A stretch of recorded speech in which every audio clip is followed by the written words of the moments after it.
Okay, well, everyone's here for now, so let's get into it. Welcome back to the Rime of the Frost Maiden, everybody. Nice to be your DM as always.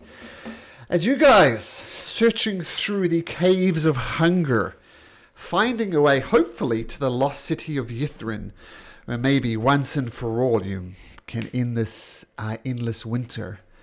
Villain is of the opinion great magic is there, as it is a great magical city of the past, and if anything can end this endless winter, perhaps it could be found in Yithrin. But you're not in Yithrin yet. You're in the caves of hunger, trying to find your way through. As you said, you've defeated a vampire there, looking to put the final stake through his heart. And you got the problem of well, that, and according to Dars, who had a magical look around, to get anywhere further south, you have to go past these big lizard monsters who are currently bathing in pools like warm hot springs.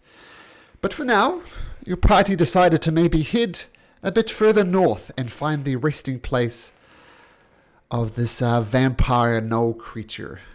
So, fine fellows of Troll Skull Alley. Ah, well, that's a different group, sorry. The Neverlost Knuckleheads. What would you like to do? Yeah, I like it too.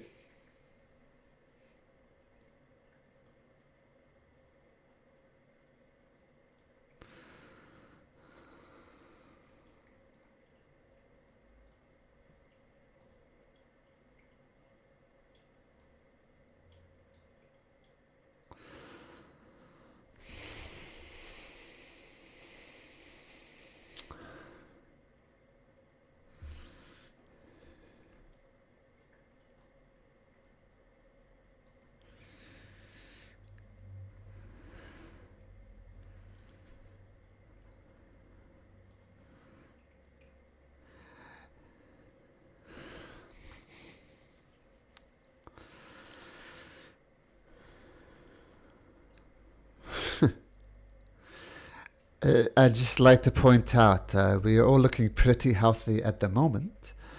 Um, According to Dars, we need to take on these creatures in the hot pool at some time to progress further south.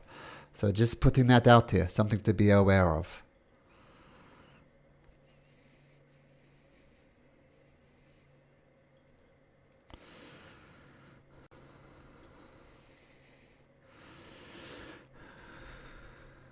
Oh, sorry, I was investigating this fissure in here, and I deduced that it is slippery.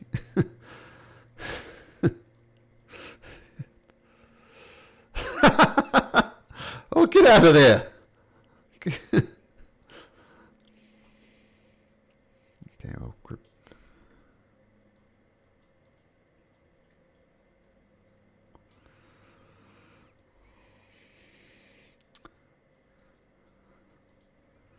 So Villain is keeping her distance. I understand that she's shedding light, but just pretend she's keeping her distance. Well, let me just make sure. You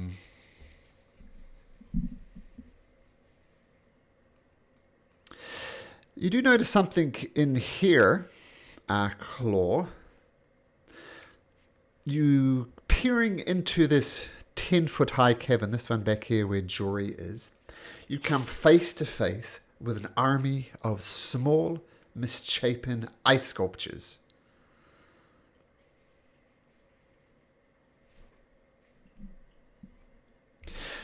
Like 30, 40, just very tiny ice sculptures. About the size of a pixie. And they're all misshapen. Like you see one that looks like a dwarf, but his beard is drooping down and misshapen. And almost like half his face is skewered, and there's a halfling with, 3 legs. There's a human with an arm sticking out of her head. So just really, really almost off-putting ice sculptures.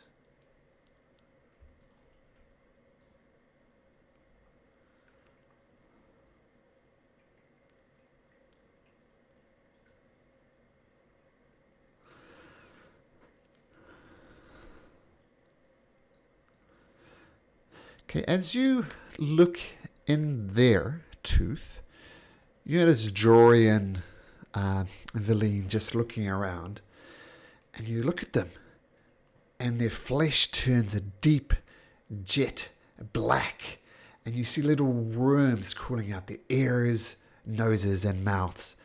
Then you look around, same thing with bones, Vars. I'm not sure if you see Claw, but if you did see Claw, you'd see him as well, just black skin with worms crawling out of their eyes and ears, noses, and mouths. It's thoroughly disgusting.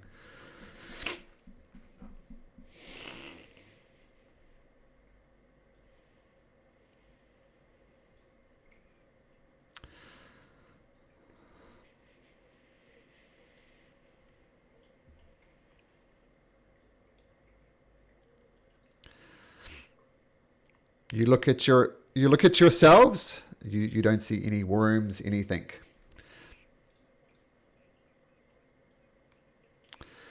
Well, firstly, you look at your own skin, and it's black as well, and you feel these things wriggling out of your ears and eyes and mouth, and you reach up and to kind of pluck the worms out, and your hand just passes through these worms as if they have no substance at all.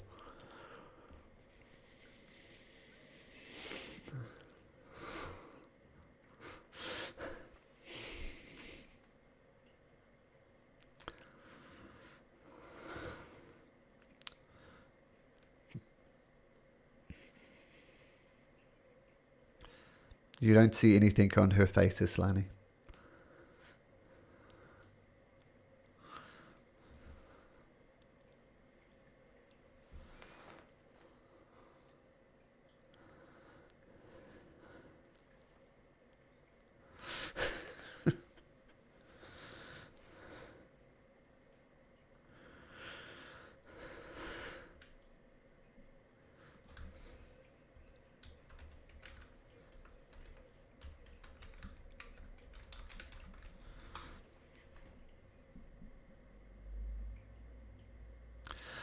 But does it sound as if she made it to 15? But yeah, Tooth, you still feel it even when you close your eyes.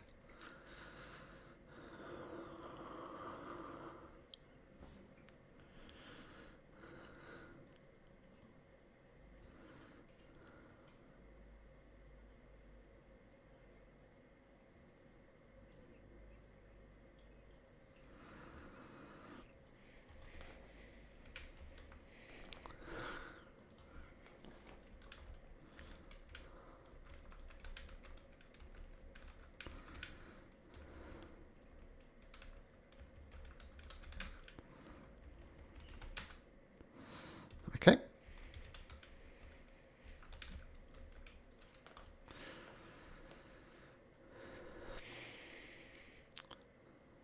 Placebo. Okay, make me a medicine check.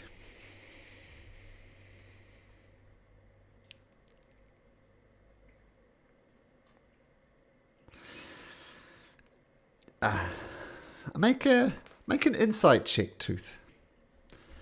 Put it this way, you want to get below a 10 to be fooled by the medicine and the placebo. I know your insight's... Sure, I'll give you disadvantage on insight. I know your insight's pretty crappy, isn't it, with your charisma? Oh! No, man, Islani's just playing tricks on you. You're right, it's wisdom.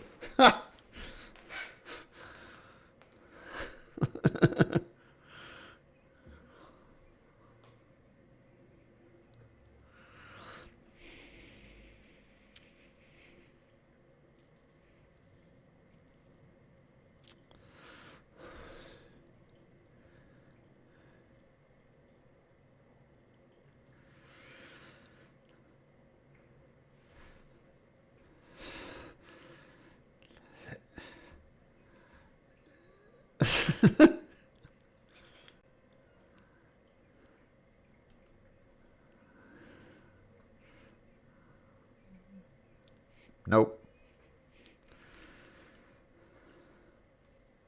Slani, you need to deal with this. She's gone hysterical. She's screaming. Her voice is echoing around these caves. Deal with it.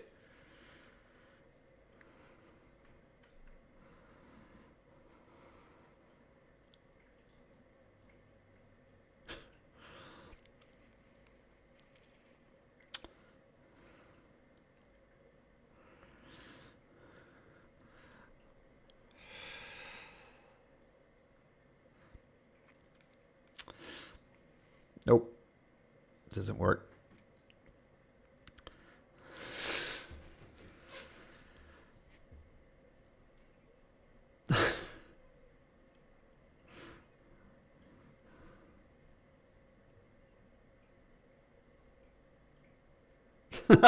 Yeah, claw, just the worms on claw.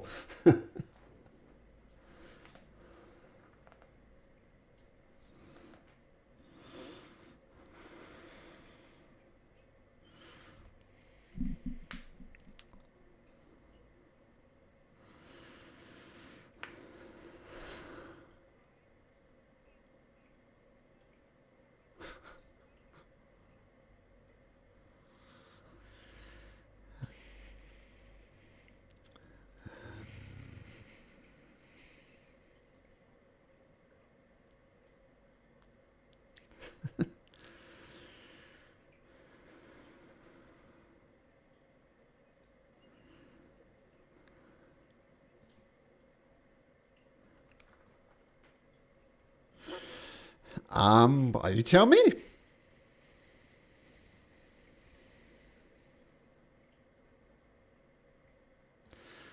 Okay. Okay. Do you scratch at your skin, trying to rip this thing off? I'm going to say that you do rip some of your skin off and you take 1 hit point worth of damage. And you see like a little droplets of blood starting to form on Toother's skin, Aslani.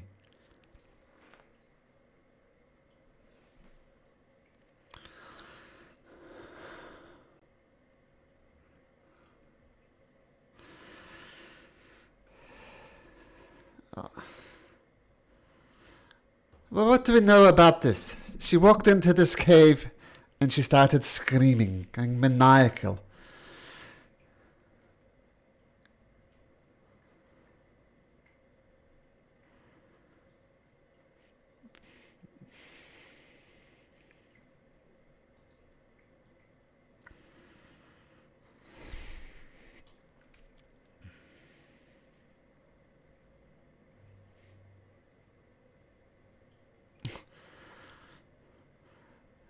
The worms stop erupting from your ears and your eyes and your mouth, and your skin returns to its normal color.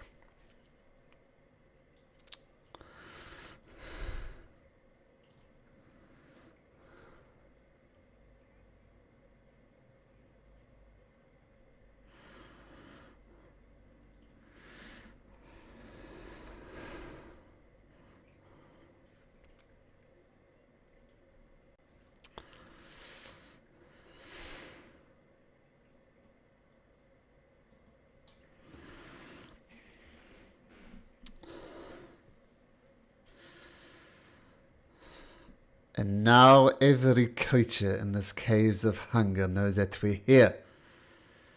We have Claw snooping around, quiet as anything. You screaming like a mad woman. Get it together, Tooth.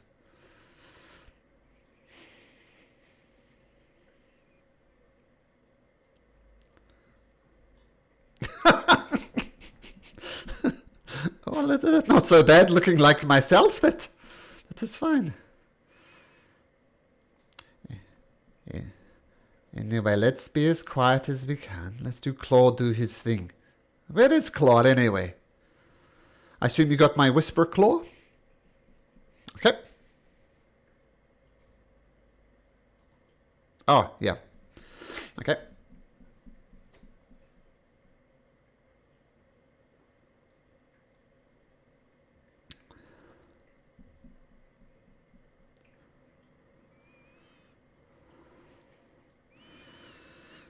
Okay.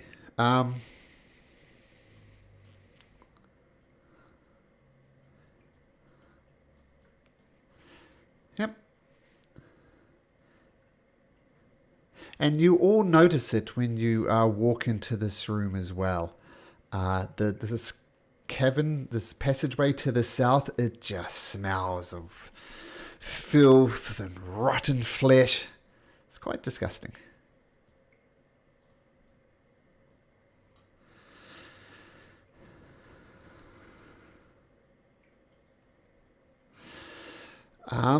This is definitely where the smell coming through. It's a 30-foot high cavern. And the floor is slightly slippery and concave. And you almost have to catch yourself as you walk in there. It's very, very slippery. In fact, make me an acrobatics check, Claw. Yeah, you managed to maintain your footing, but it's very slippery underneath. And you can feel the stink is bad as here. I mean, there are bones here, as you can see. There's lots of, some of them look humanoid, some of them look like animals. Some of the rotten flesh is still on the bone, but yeah, just a lot of bones. And the stench coming from this passageway over here is just overpowering almost.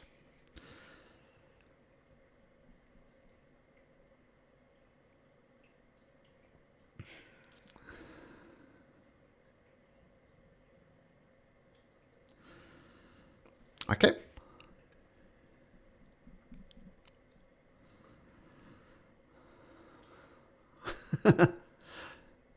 Okay, yep. You listen for the sound of movement around these caves. You don't hear anything, but can you also make me an acrobatics check, please, Tooth?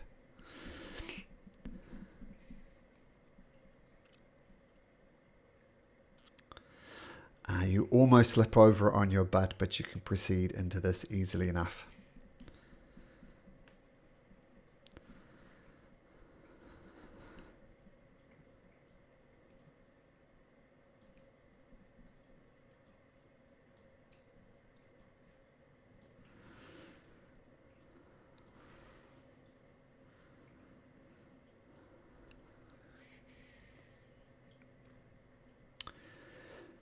And as you all enter the cave, where Claw is over here, is where the stank is worst.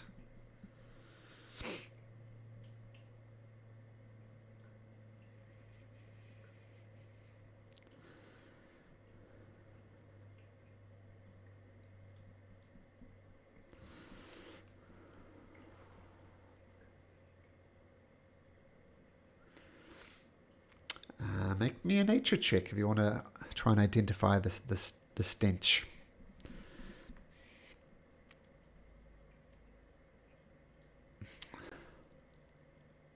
Yeah, cursed yourself. It smells. Well, yeah, that's an. Oh no, sorry. I thought you had a +12 to that. I was misreading it. Nature +1. Yeah, it's dead animals is as close as you can get.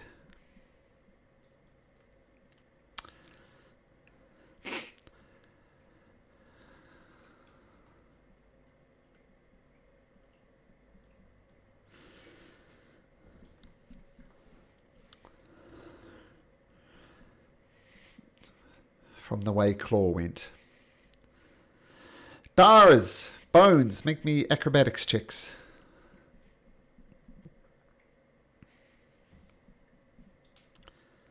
Oh, Dara's nice. So with a loud crack, Dara's falls on his butt, and his the sound of him falling down echoes around the cave. I assume you get back up again. And you're still poisoned, right? Dars? It's poisoned. I think we'll take this one off and put that one on. There we go. And Aslani and Fluffy Beans, if you enter the cave, can you make me acrobatics as well? Our villain should make one. For God's sake, keep on your feet, people! And she falls on her butt. God damn it! And now another now cracking sound comes. She falls on her butt, stands up again. Yep, bones, you're good. Fluffy Beans, you're fine, and Islani, you fall on your butt as well. So these three sounds of crash, crash, crash just echo around the Caves of Hunger. I assume you get up. Well, Claw, since you're leading the way. Sure. So, the deathly stench definitely originates from this 10-foot high cave, where a dozen human skulls pile around a pillar of ice. A large cavity has been opened in the pillar as if something has burst out from inside.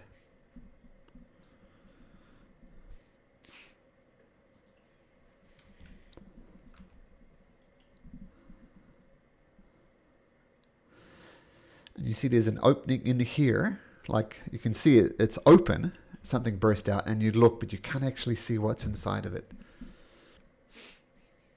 without getting closer.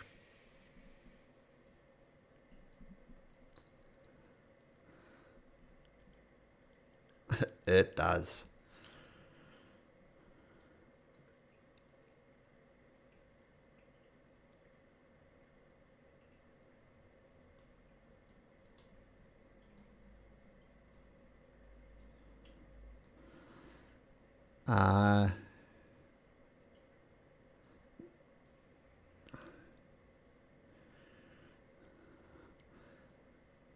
Yeah, mate.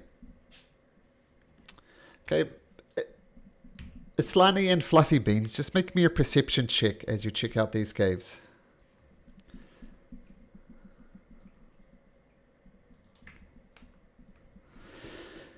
You both have a thorough search around here. There's more animal bones in there, and you ruffle through the bones. You don't find anything of interest apart from, half-rotten things. Claw, as you approach and look in, just peer over the top of the side, you see your gnoll vampire friend with his eyes closed and his hands across his chest. He does not appear to have noticed your presence.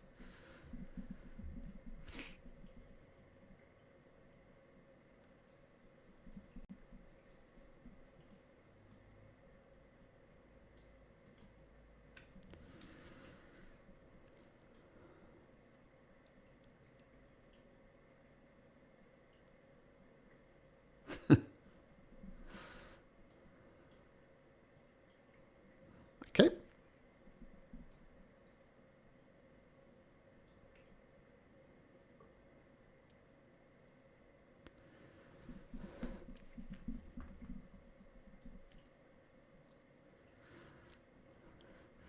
Okay, make me just a general attack roll.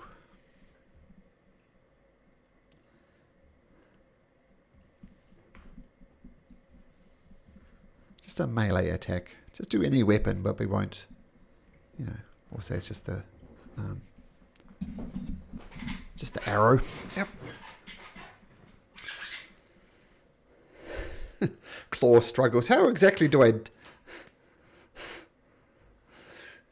He is unconscious, and you drive the arrowhead, aka stake, right through the creature's heart, and you see it opens its eyes, takes a deep breath inside, and then it slumps, and then its body dissipates into a fine mist that just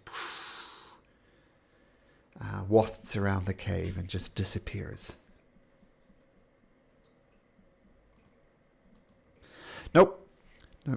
The mist was like more of a concentrated area. This just kind of dissipates like a fog and then evaporates. So you're not like the vampire mist that we've seen before.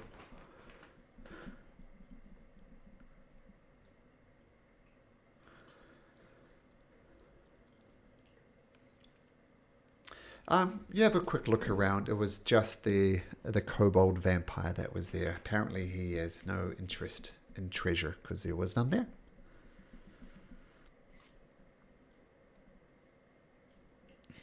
Oh, sorry, no.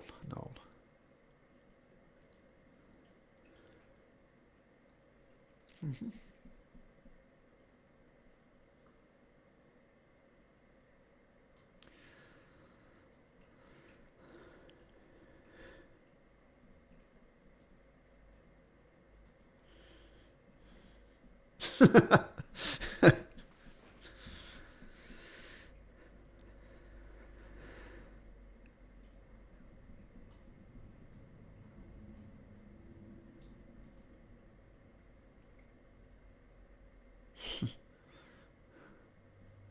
There you go, Fluffy Beans. I saw you walk into the wall. In fact, I'll prevent you from doing that again. Where is it?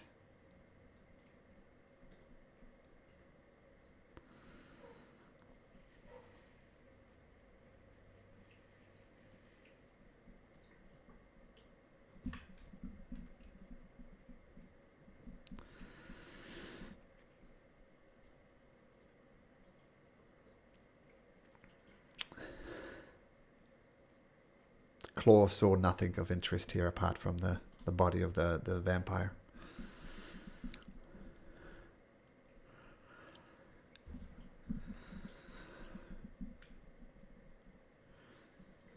But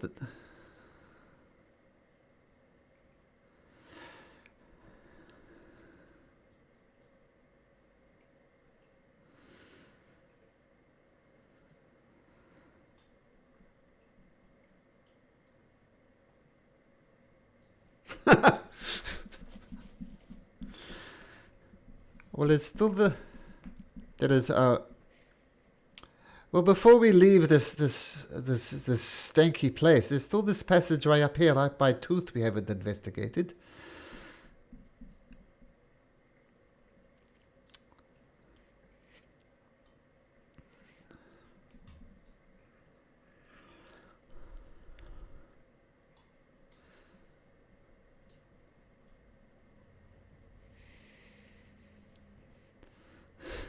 Okay.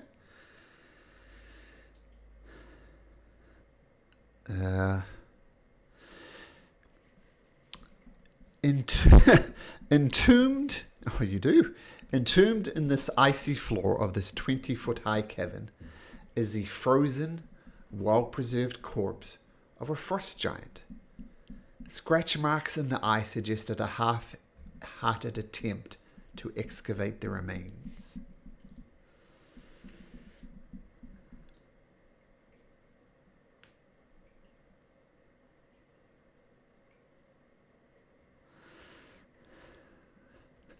Make a deception check, Claw.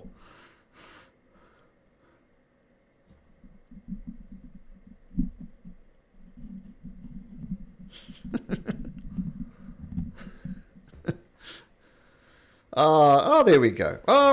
Yeah, Tooth, he's just saying something that's not quite true. Well, if Claw says there's nothing of interest there and he's being cautious, I think he's right. We just need to progress on.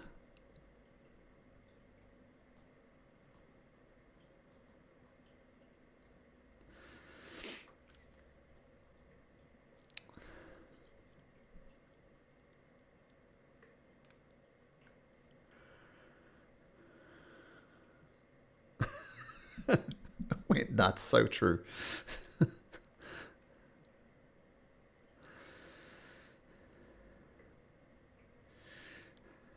Well, there are more caves to the north I don't think we've investigated. But how are we going to deal with these ice creatures? Dars, we need to talk. I believe you said there was no way ahead apart from going through these caves with these giant lizards. Is that true? Is that what you saw on your little tour of the Caves of Hunger?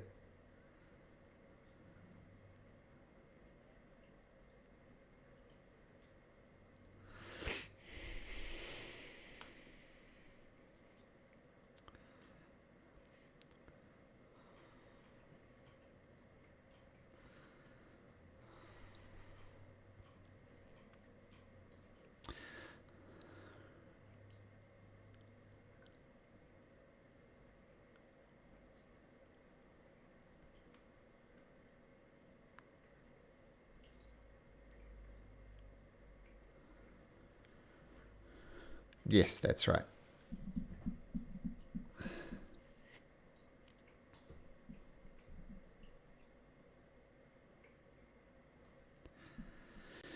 you saw trees, pears, purple pears. Let's see if I can find the picture for you.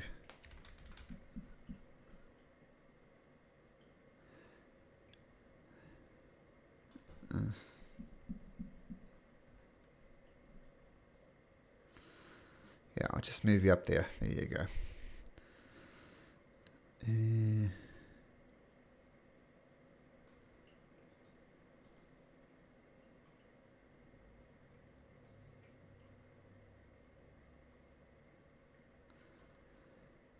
I can't find the picture.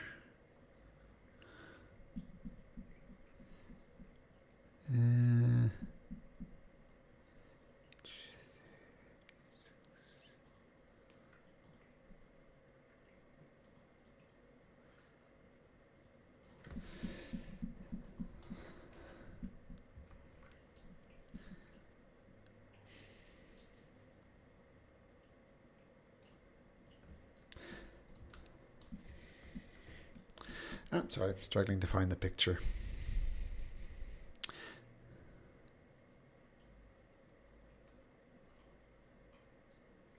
Okay, yeah, but it's a purple pear. It would be the closest approximation to it, is what you saw further to the south.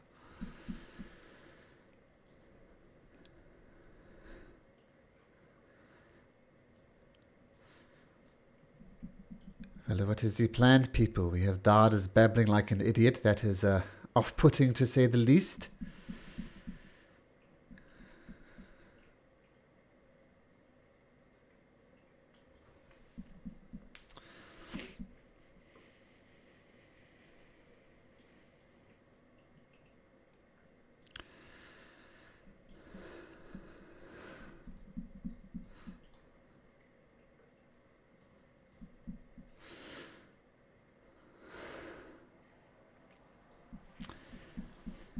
He's mumbling like an overly religious zealot. That I think that would be fair, wouldn't it, Zars? Just constantly praying and mumbling to yourself.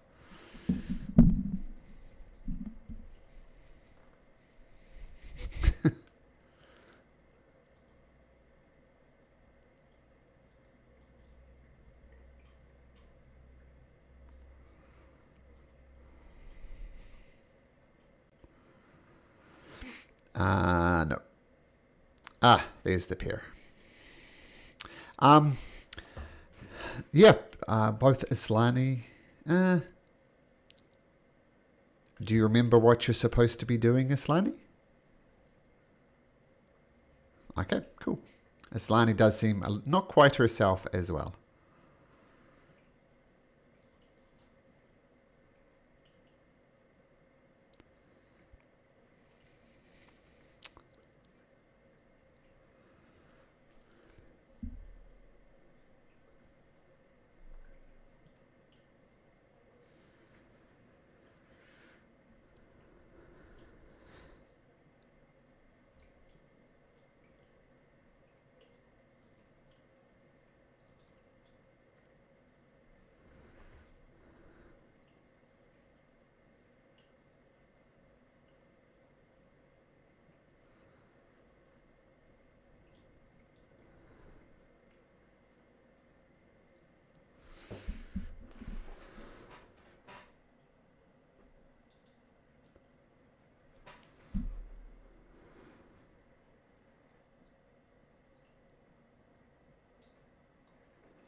What do you...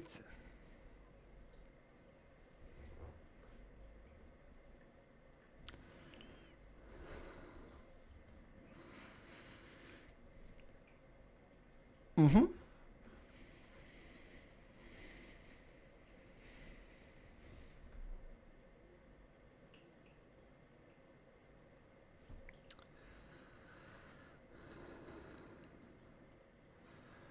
Glug, glug, glug. Not only does the poison fade from you, but the malady you are under fades as well. You no longer feel compelled to pray over and over again.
Well, I don't know about you guys. I'm getting the hell out of here. It stinks in here. Who knows? Claw moves like the wind. He could be anywhere. Claw!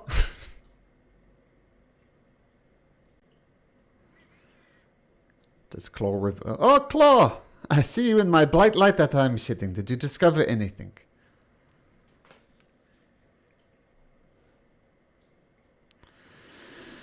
Well, have we exhausted our options here? Is there anywhere else we need to explore, Claw, or do we need to go to the grove?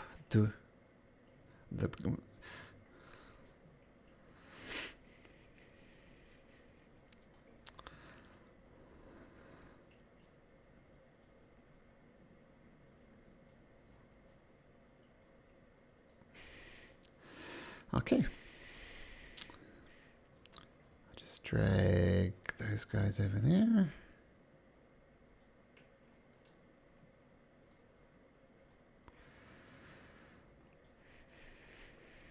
Yeah, I'll draw a line for you.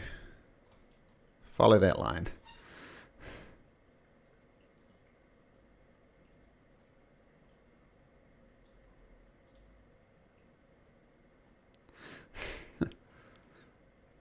Down this way. Yeah, keep following the line.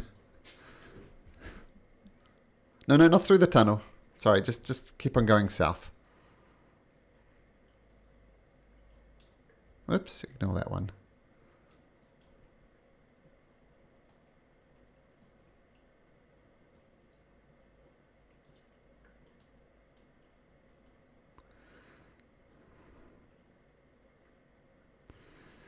Maybe Claw left some little breadcrumbs or something for you to follow him.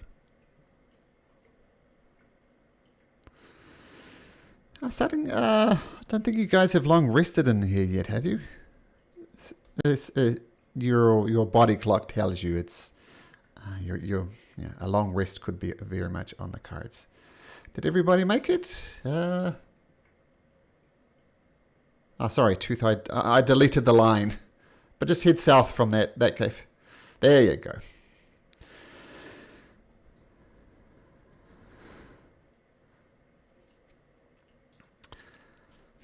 Yep, still stuck in the ice, with his big golden crown on its head.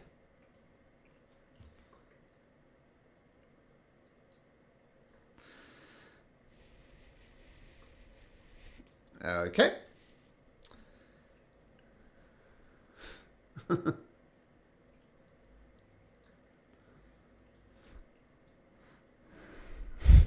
Okay, make an attack roll, Darius. He is stuck in ice, so you have to get through the ice first. So I'm taking this as you attacking the ice. Okay, yep, roll damage. You put a big crack in the ice, but not enough yet to free the mummy. There's still like more of an ice, barrier around it. Sure, you can attack again if you like. That hits.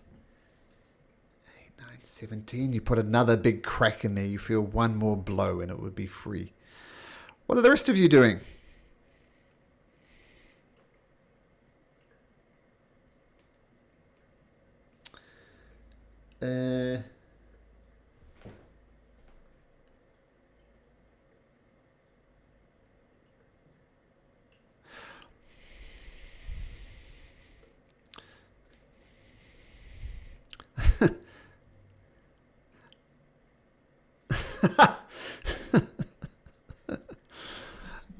The mummy does not blink, but it also does not respond to Islani, though its head kind of cracks. And it looks kind of in this direction. I'll tell you what, Islani, since you're trying to talk to her, can you make me an insight check, please?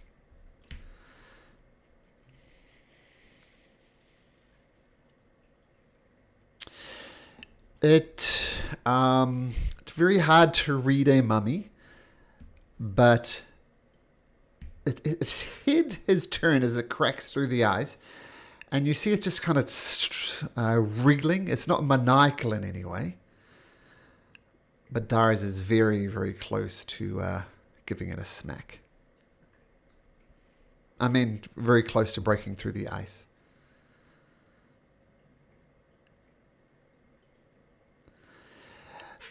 It doesn't look. It looks like it wants to get free, but it doesn't look maniacal. Like it's not raging and going crazy. So it doesn't look like, in your opinion, that it's going to attack Darius when it gets free from this ice.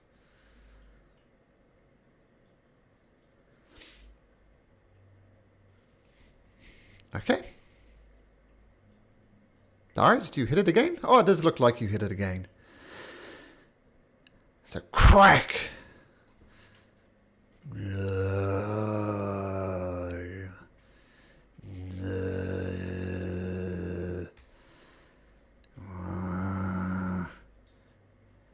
Is Bones moving out the way? Because it's starting to push up against Bones.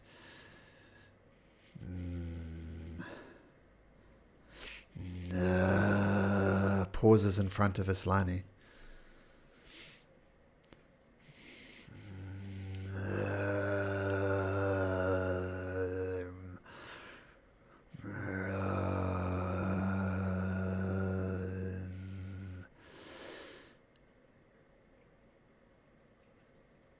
Just mumbling. There's no apparent language coming from it.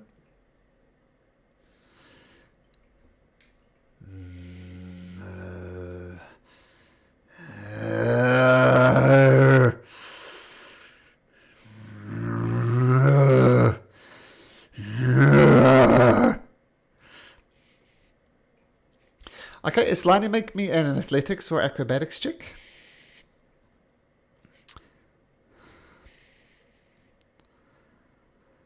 And and not enough, and it gets you, and you try and push it. It doesn't move. It's like a very thin, very spindly, but it doesn't move. It's like just a solid.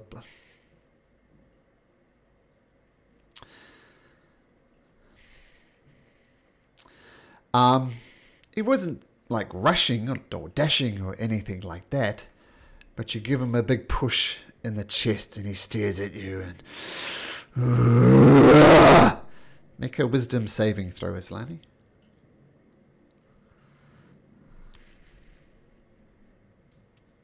Okay, so roll again.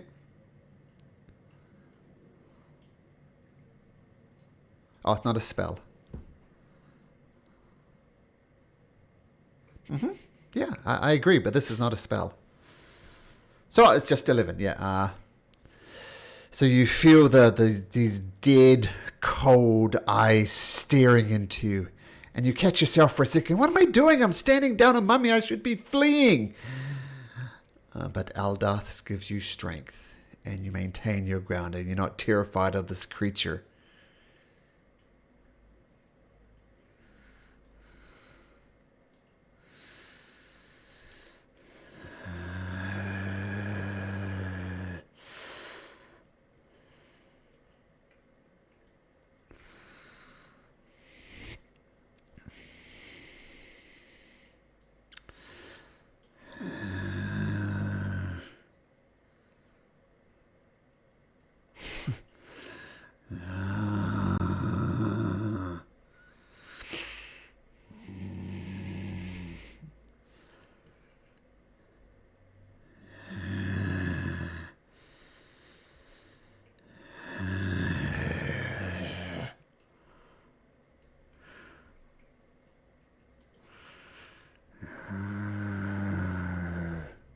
Yes, it is. I'll give you a description of here, but the mummy continues to move. So this is a grove of frost-covered trees filled this 50-foot high cavern. The floor is a mixture of earth and ice.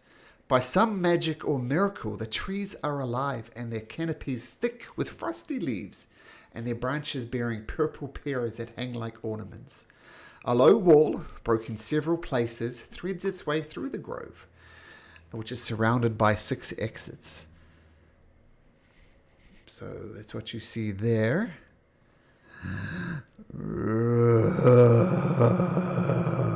Whoops! Dashes off through a wall.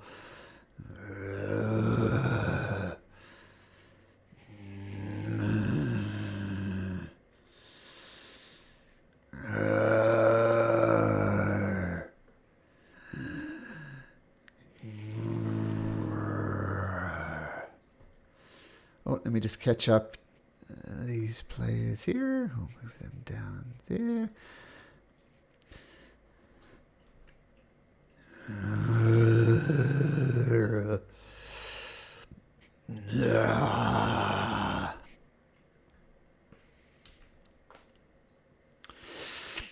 Make me a history check.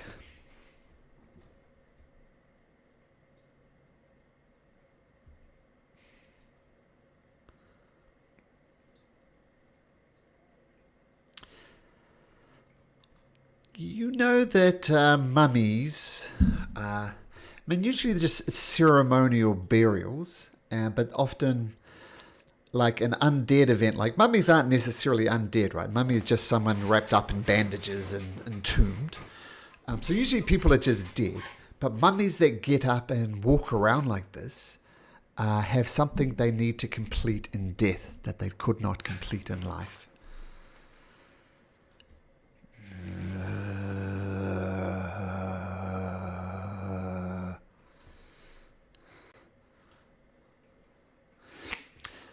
Make a nature check, Claw.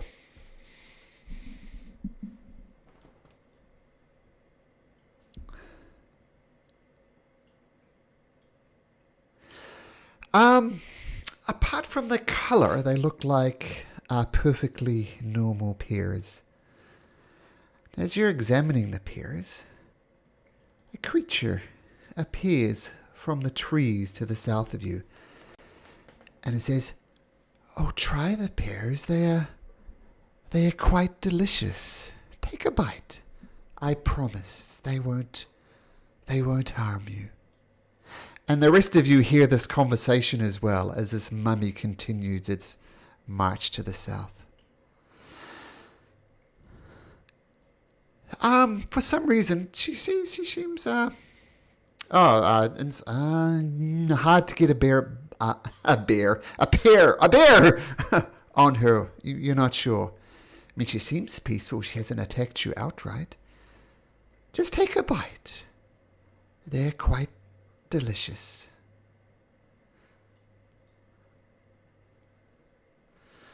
Okay, roll me a d20, Claw. This is for a different, no particular reason.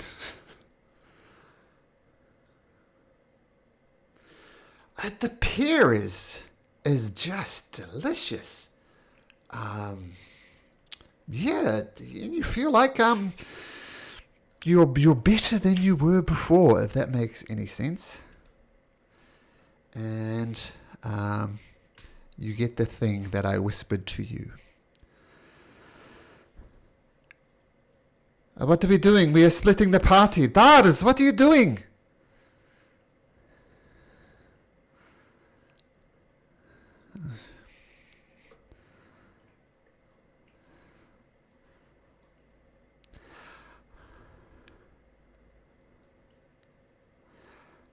Oh, everybody is here.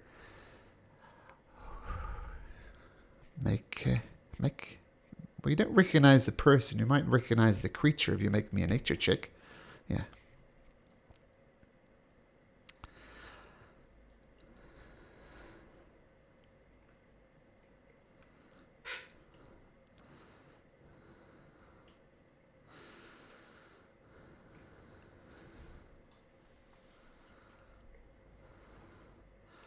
Oh, yes.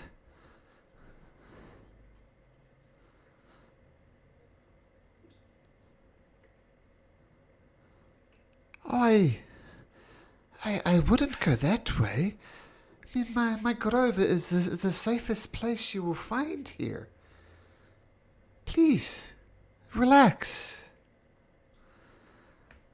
I suggest you go get your friend, though.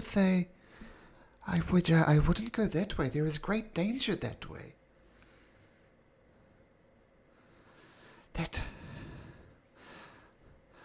I apologize. My name is Hathawin. It is a pleasure to meet you.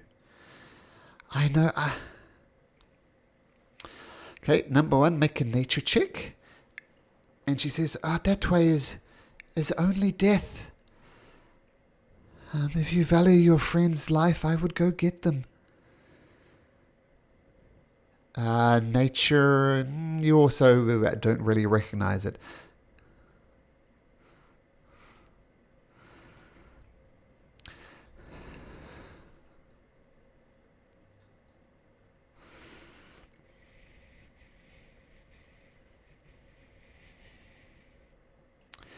Yes, I'm just going to take it, Dars. During this time, you're just going to continue following the mummy through this cave.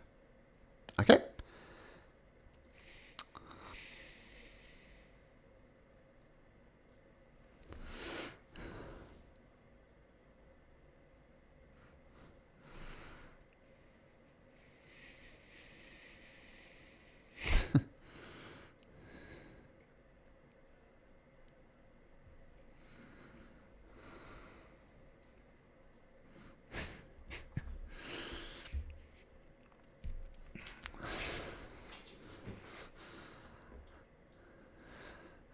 I can just imagine Claw like pinching the bridge of his nose as people shout back and forth through this cave via thaumaturgy.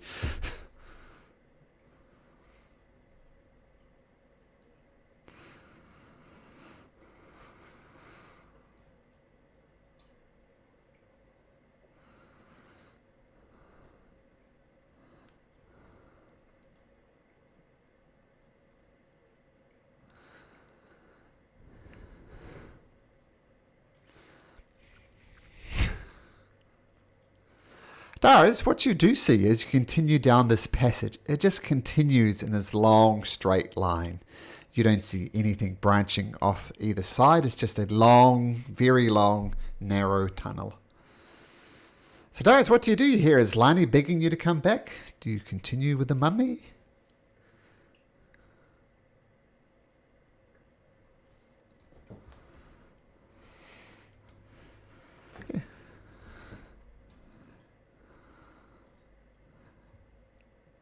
Nope. It's just a long, dark tunnel that slowly descends. A very slight angle downwards.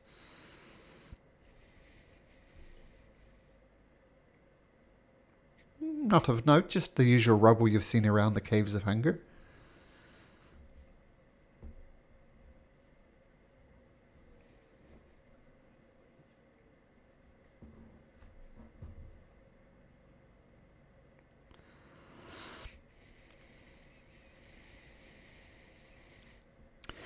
Okay, so we'll have Bones continuing to follow the mummy, and you have a telepathic bond with Bones for 100 meters, 100 feet, right? And then you can't look through his eyes.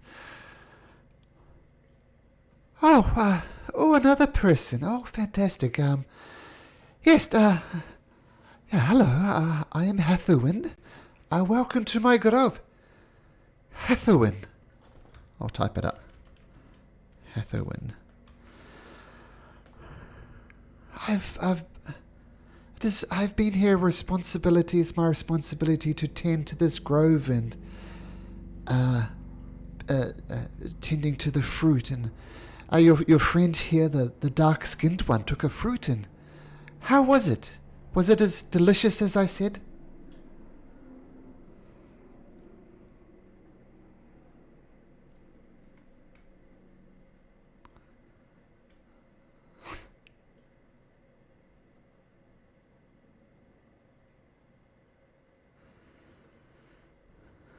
Tooth, do you take a bite? Roll me a d20, Tooth.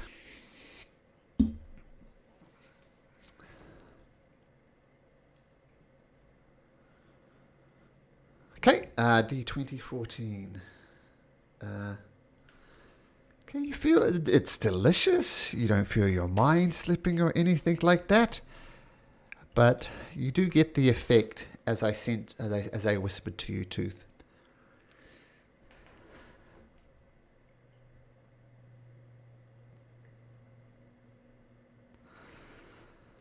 Oh, I am not alone. I have the trees to keep me company. Oh, thank you. I do put so much effort into tending to the trees. And people say trees don't speak, but I can hear them and the rustle of the leaves as the trees creak and groan. I listen to them, and if you listen closely enough, they will talk to you. Please, have a piece of fruit.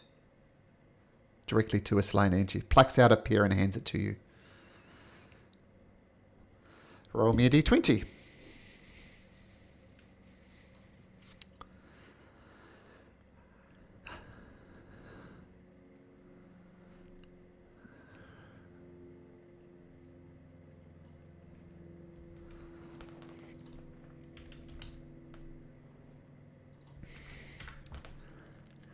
Oh, thank you. And Aslani, what I text to you is what happens. Are you, my muscly tall friend?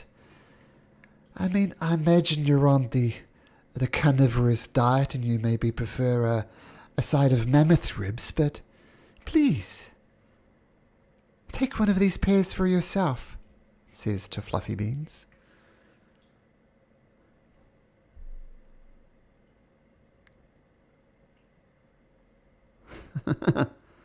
So what did you say, Fluffy?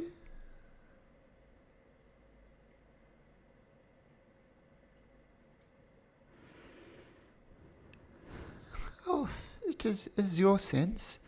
Dars, she and everything else. Oh, wait a minute.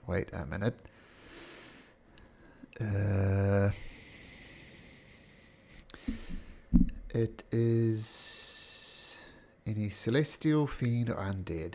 Yep, she's not celestial, she's not fiend, she's not undead.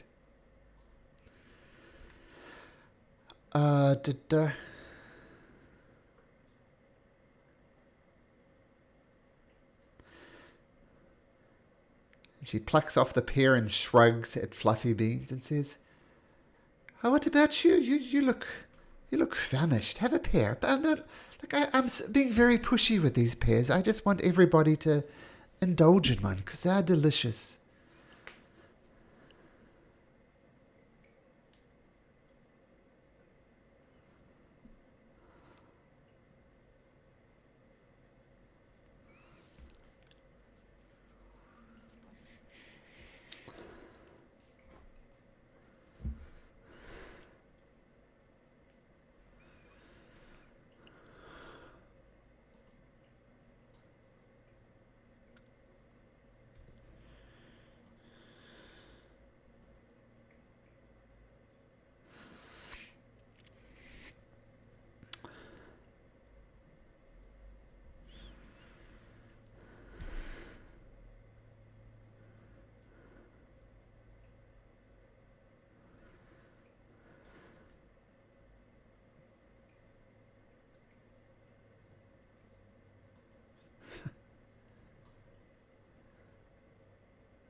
What do you want to...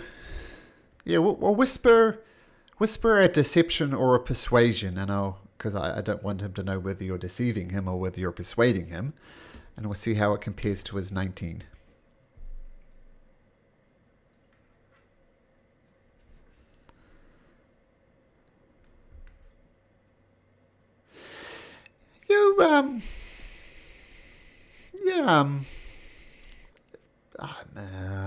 How do I explain this? Yeah, you don't think he's under some type of spell or anything. It's just Claw wanting to eat your pear. You're not sure whether you should or not. He's not making a good case for it.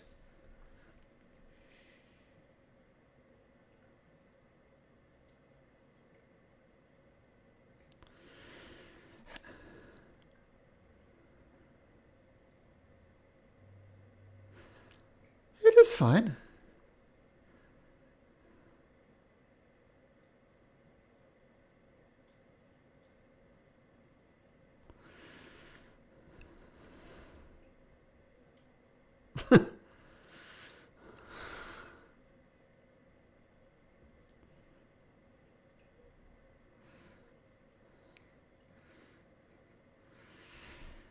You make an excellent point, Tooth.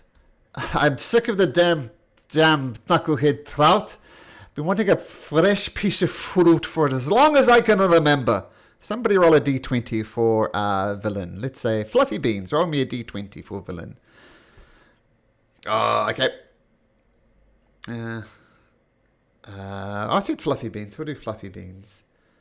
Okay. Oh, yes. That is quite delicious. Yes, that is good.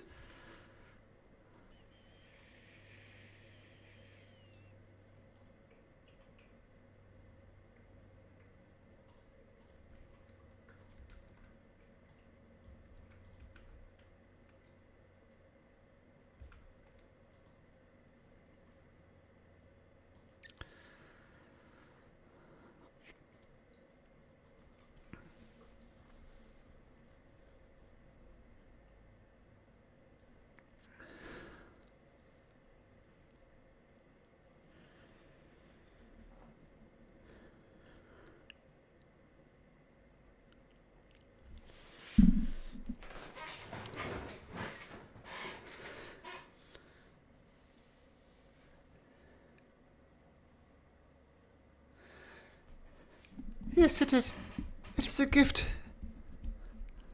I have, but let me just say with the pears, it's a gift from the grove. If you do not want the gift, it is fine. You do not have to eat it. Your friend obviously wants you to eat it, but if you don't want to, it is fine. I will take no offense.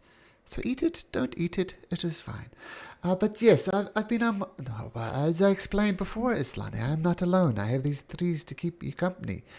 But if you're referring to like humanoids, people who you could physically talk to, I've seen some. They did not stop to say hello, though. There were 3 elven creatures with skin as black as midnight. And they kept on going back and forth between an area. They came from the southwest passage and they went to the southeastern passage. I do not know what they are called. All I know they were owls and they are dark-skinned. And they kept on moving back and forth from... I'll put an X on the passages that they moved back and forth from. I do not know.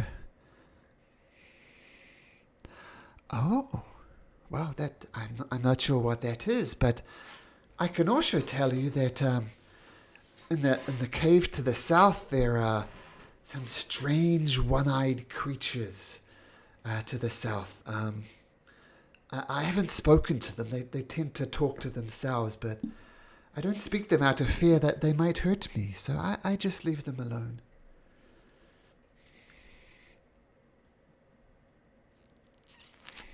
Honestly, make an Arcana check. Nope. The only one-eyed creature you can think of is Villain. Same with you, Dars. But they appear not of right mind. I tried to offer them some fruit, which I must say, as you all know, or most of you know, they're magically delicious. But they refused.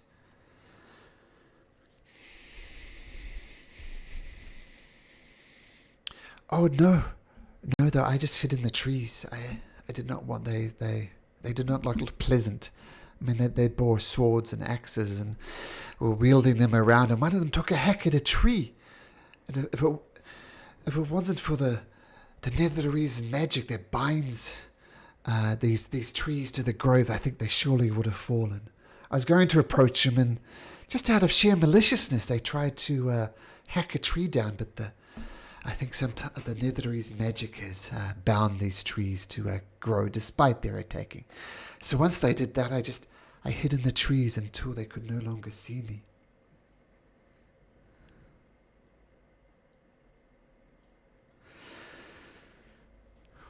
Well, I mean, as I said, they bounce from this cave entrance to this cave entrance. And the last time I saw them, they went this way.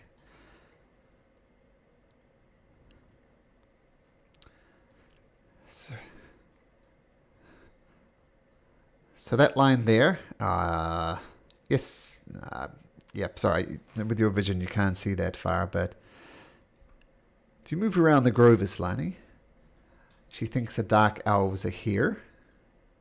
Okay, the one-eyed creatures are through this cave, and where Claw is where they go to. But they've like returned from where Claw is and is headed down the first passage that I pinged.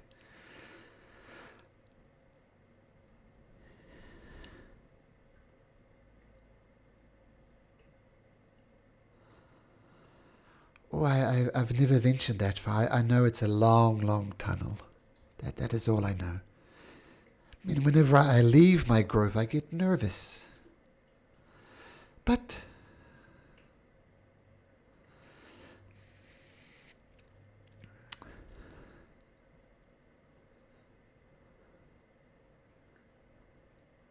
perhaps. Well, as I said, I tried to offer them a pear, but they just screamed and cackled at me. I mean, they spoke a strange language which I did not recognize.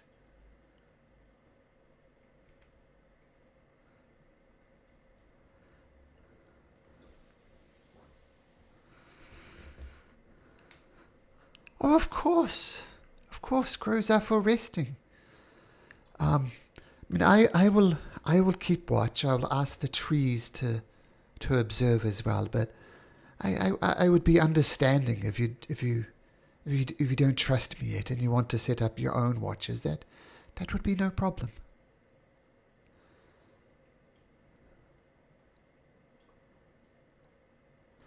There she is.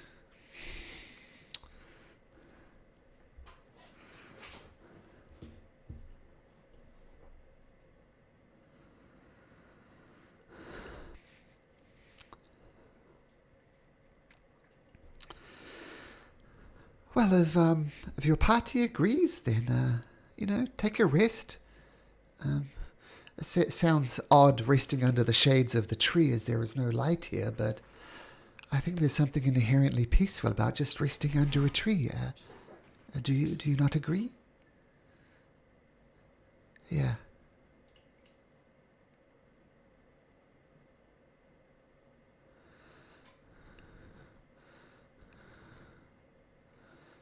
Oh, of course. Evelyn says, I need to take a load off. Let me set it up over here. And you can rest under the shade of a tree, if it's so good. But I am exhausted.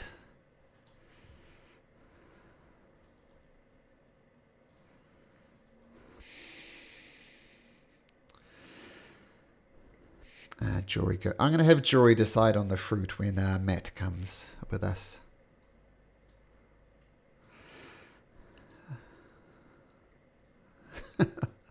There is.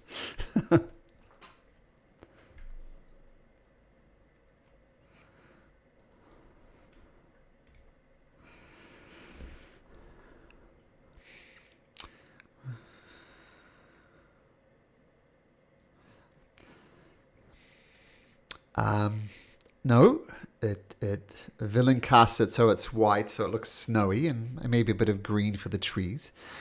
Evelyn says, well, we are perfectly safe in here. That has one weakness. If a magic user with sufficient power comes along, they could dispel it. So while I am confident that we will be safe in here, I think it is only prudent that we set up guards as well.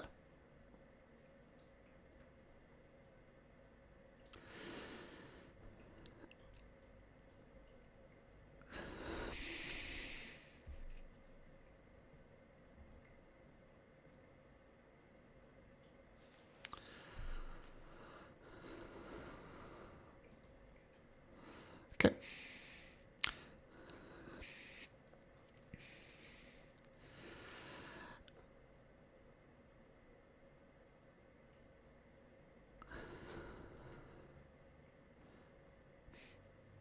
Okay, that is good. Well, everybody keeping watch, and I don't know where that damn fool Dars is, but I too need to rest. And she curls up, and the inside the dome is comfortably warm. And you try and concentrate on connecting bones. He's more than 100 feet away, so no, you do not. Or is that how it works? We're just seeing through his eyes. How does find familiar work exactly?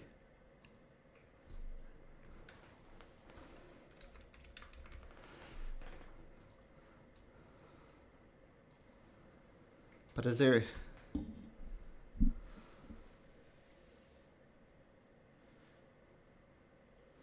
Yeah, once it's beyond 100 feet of you, you can't see through its eyes, and you can't communicate with it telepathically. I thought it might be different, but no, no contact with Dars, with bones.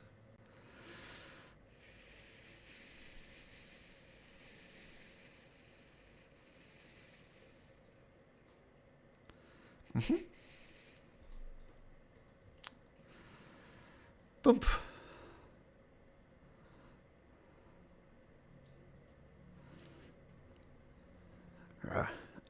Yeah, I don't know Bones' voice. Yes. I followed the mummy and it just kept on walking down the passageway, on and on and on and on. All this time we've been talking, the passageway continued.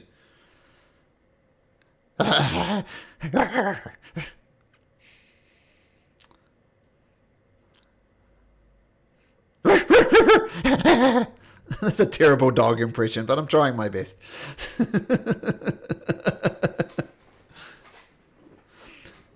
Okay, so Dars, you are entering the dome as well and resting up. So who's taking first watch?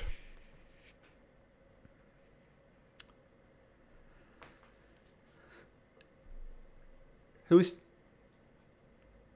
Sure. Let me just roll something. Your watch goes without incident.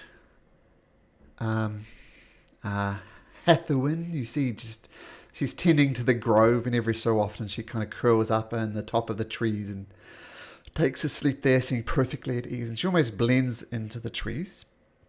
Do you wake up the next person? I think Fluffy Beans was taking the last one. Who was taking second watch? Is it Claw? Okay.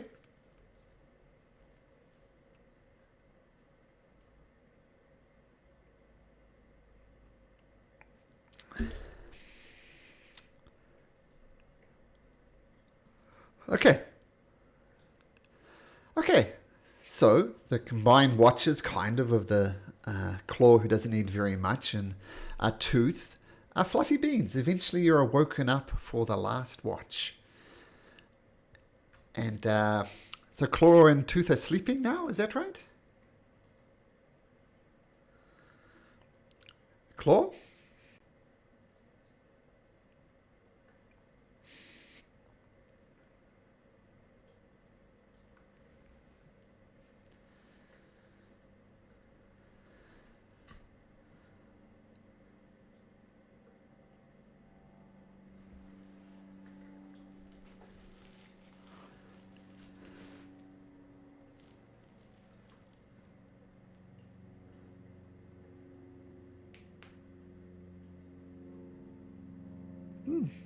That's true. If Claw and Tooth take turns, right? That's a full 8 hours for everybody else. Okay, so Fluffy Beans, you get a good night's sleep. And let me roll a d12 for no particular reason. Okay, the watch goes without incident. And you wake up in the morning. Feel free to take a long rest for your character as appropriate. The dome fades. And Hathawin says, "Oh, I'm so glad you all got a good rest.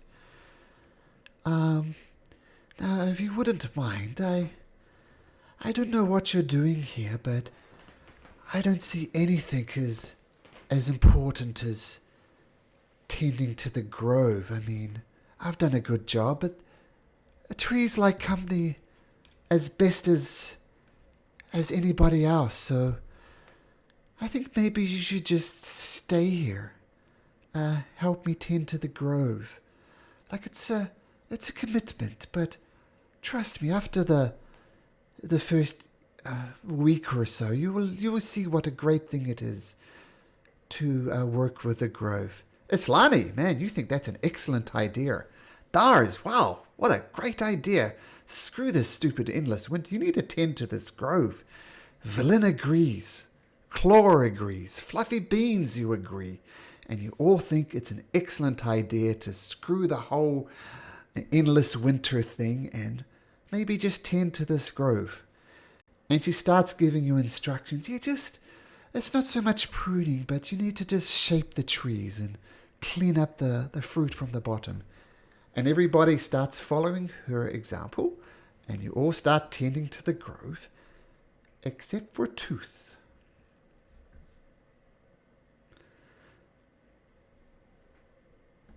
Nope. Fluffy Beans and Dars did not eat a pear, but Fluffy Beans and Dars still think it's an excellent idea to tend to this grove. I mean, this is your life works now. Yes, that's good. Just you pick up the pears and the ones that have fallen. Just rub them between your hands and spread the fruit on the ground. It's the circle of life. Yes.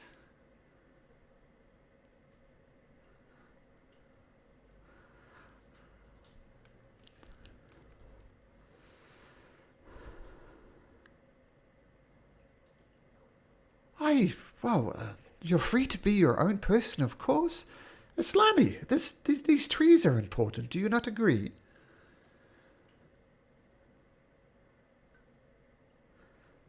Yes, and we need to tend to them, right? Preserve, that's right, and that requires hard work. I'm sure you'll get the hang of it after a few days, and, I mean, you seem to be in the minority here, Tooth Claw. You're doing a good job there. Do you need any hints, or do you think you're a natural for tending to groves, Claw? What do you think?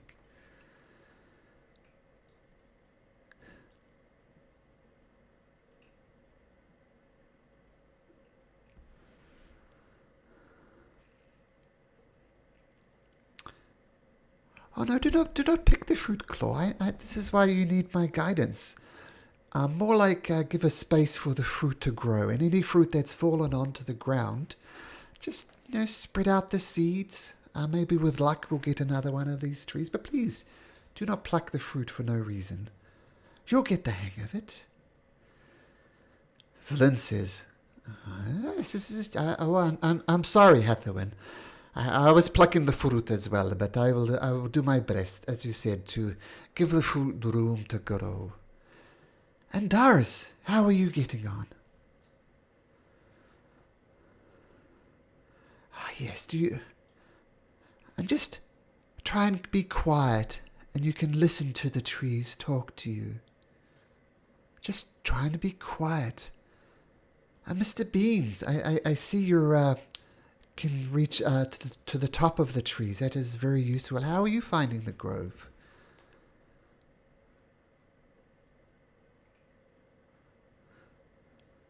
I know, you'll get used to it. It is a lifelong commitment. So it seems, Tooth, that you are in the minority. Your friends are content to work this grove. If you have a world to save, well, I won't stop you.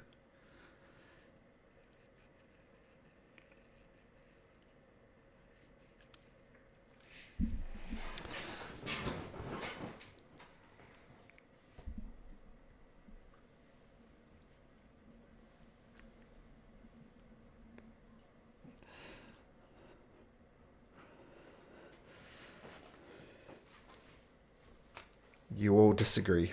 So feel free to RP that as you like, but you think the grove is the far most important thing you need to do at the moment.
So you're inciting Islani?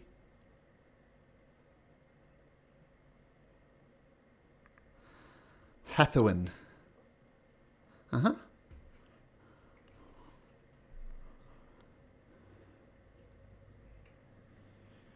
Mm-hmm.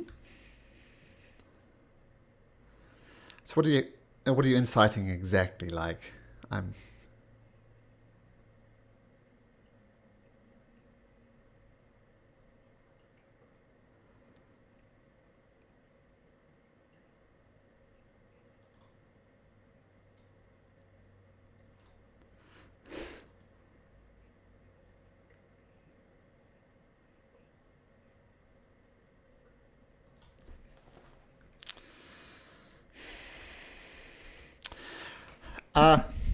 I know it's weird that everybody, just addressing Claw point though, if you're wondering what those mysterious D20s were for, this is what those mysterious D20s were for.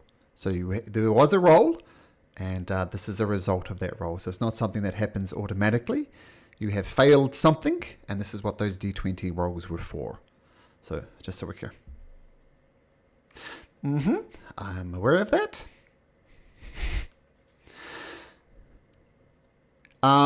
So you're inciting whether she...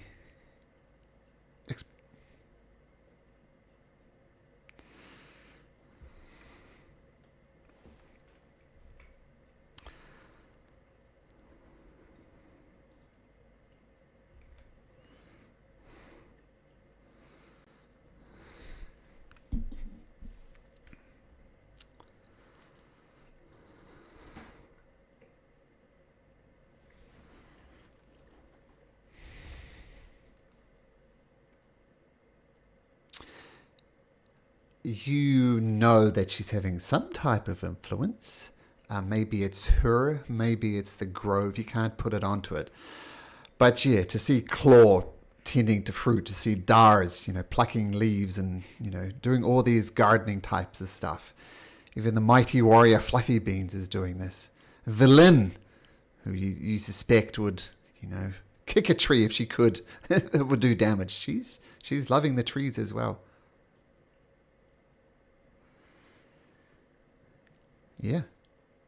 I mean, you're right. I mean, she has made no bones about it that she absolutely wants to go to Yithrin and unlock some magic. So even without, even if it's not Hathawin, it's the Grove.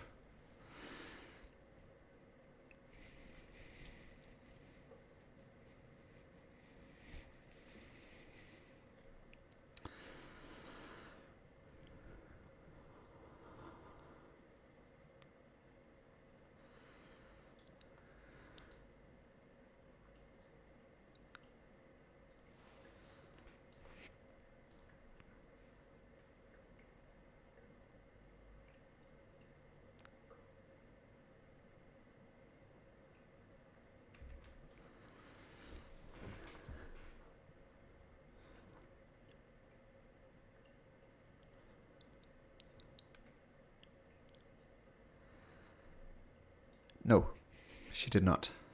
She was tending to the trees, and she kind of slept in the trees as well.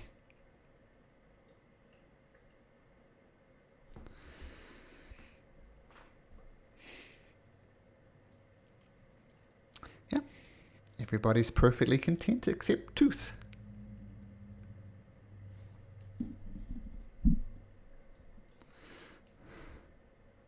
Haha.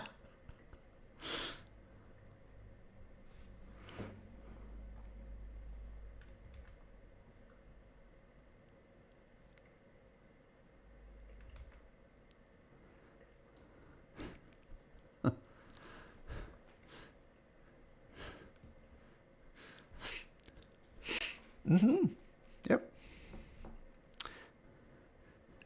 And the other person who rolled a 9 was Dars, and Dars, with your wisdom modifier, it wasn't enough.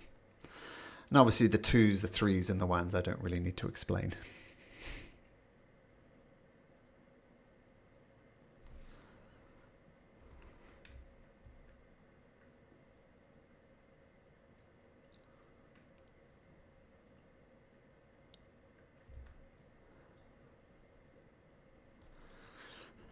Claw. And the UU raise a good point. I'm going to say Claw. You do not start plucking fuzz. I'm just going to retroact that. I forgot about that particular feature of your race. So you're not wanting to pluck trees, and you're seeing Tooth side of things.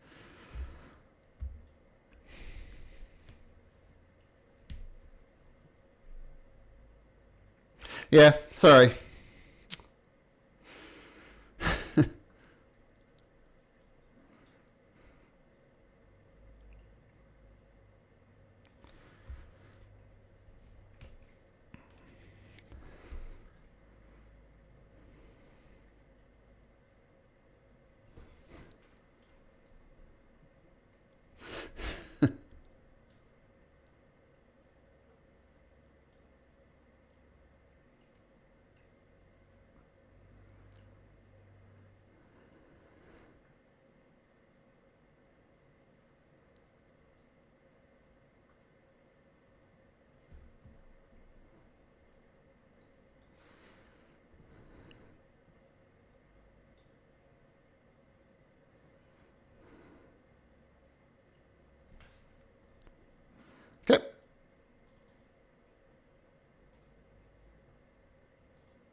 You do remember the mummy, Dars?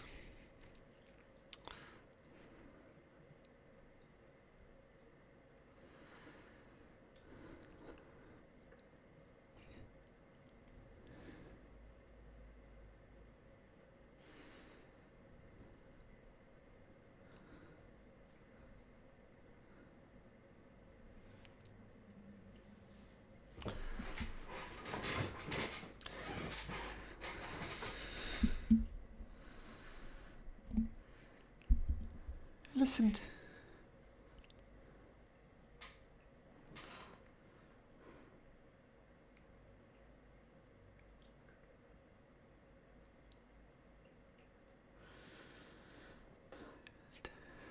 Don't listen to your friend, Dars. Listen to me. You know this is your calling. This is what you're supposed to do. Concentrate on the leaves. Listen. Silence your mind and listen to the grove. Don't listen to this woman.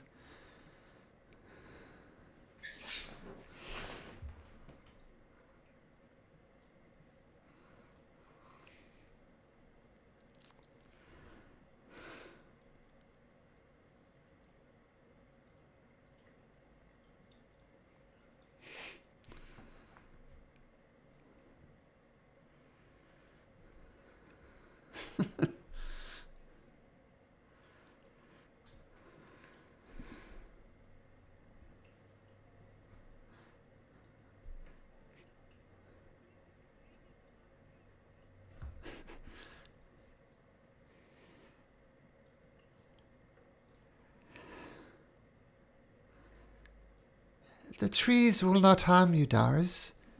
They will give you peace.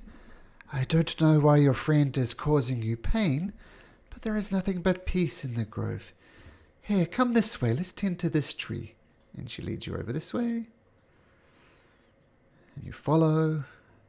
And kind of move away from Tooth.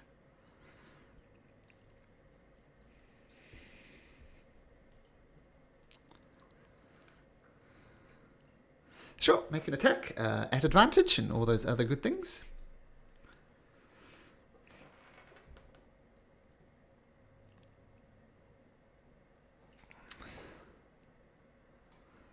So that's an 18 or a 1? It's an 18. Oh, yeah, it's an 18. Your stealth. She definitely doesn't see you with a 22.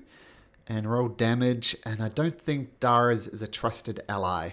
Or is a Solani. So no. Oh, but a sneak because it's at advantage, yes.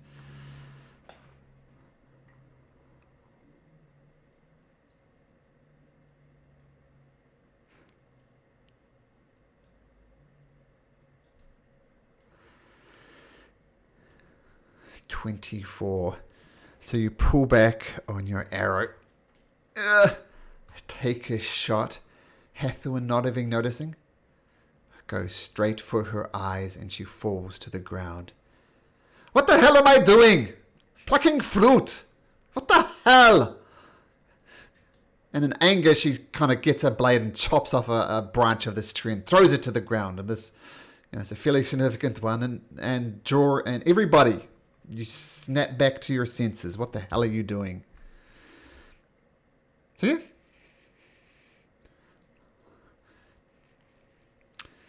That damn woman. She perverted all of our minds. But she should burn this grove. Burn this grove out of spite. I'll be satisfied with... And the branch she cuts kind of... It's a fairly significant one. Kind of this quarter of the tree it just falls to the ground. Well, that was unnecessary. And Claw, thank you. Without your arrow, I don't know. Maybe it would have been the day, maybe it would have been longer, but that foul woman, she gives a corpse a kick.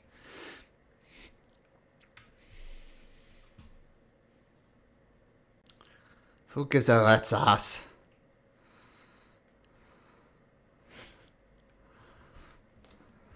Oh, Matt, hi. Roll me a d20, Matt. Oh, sorry. No, you don't need to worry about the d20. But, rewind a little bit. There was some delicious purple fruit on this tree. Everybody but Claw and Fluffy Beans had one. Everybody said it was delicious, but Fluffy Beans and... Oh no, Fluffy Beans and... who was the other one? And Dars. No, oh, was it? No, it was Dars. Yeah, Dars. Fluffy Bean and Dars refused to take a piece of the fruit. So I'm interested in Matt, and welcome to the game. Are you interested in taking a piece of this fruit? Taking a bite.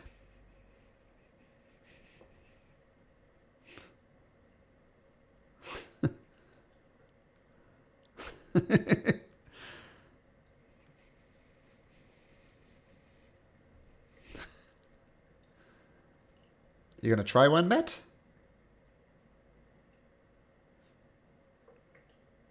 Matt?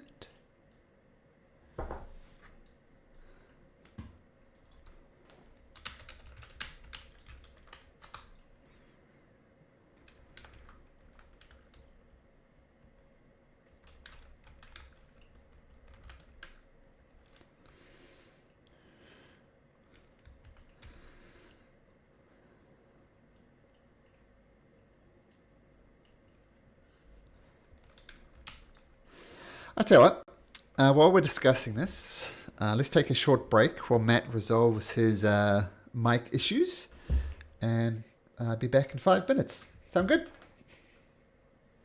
Okay, short break, everyone.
Shiny purple pear. Yes. No, no. No, no.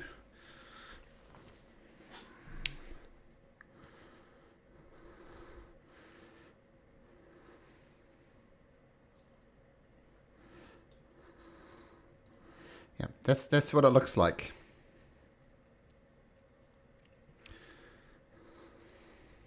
Oh, I might. Oh, okay. I'll probably have to bring up the pop-up again.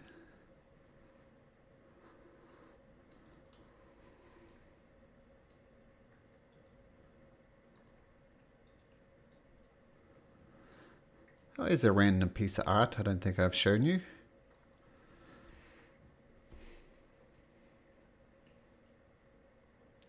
So that vampire could also attend the form of a hyena, which never came up.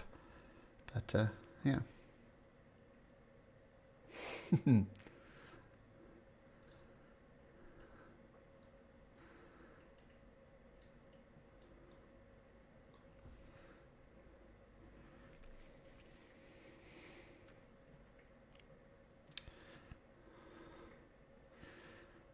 I see juries. And yeah, so this is what the purple pear looks like, jury. It does. And everybody tried it. They thought it was delicious. They encouraged fluffy beans and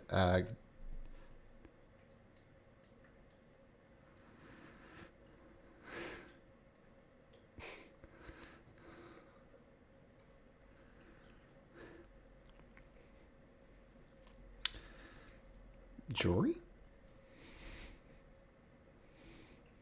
on these trees here.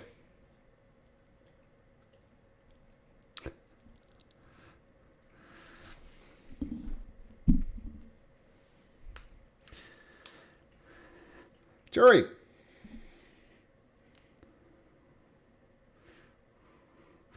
What you noticed, Fluffy Beans, is when he did kill her, you no longer felt like you needed to tend to the grove, and you know she had some type of, she was taking over your mind effectively. And when he killed her, that influence on your mind faded.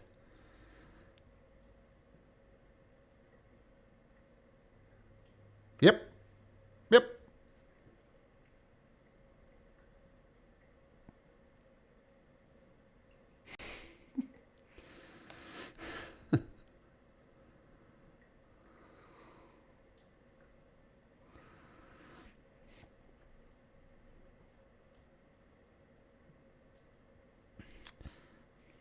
So let's go back for Jory then, and then Fluffy Beans you can continue berating Claw if you choose.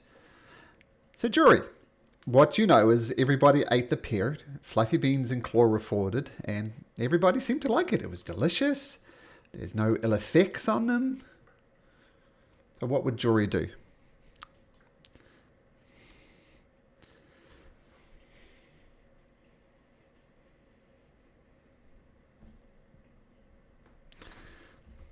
Okay, yeah, Islani had one. Claw was the first, but sure, if you don't want to, so he refuses. Coming back again, Fluffy Beans, you're having words with Claw?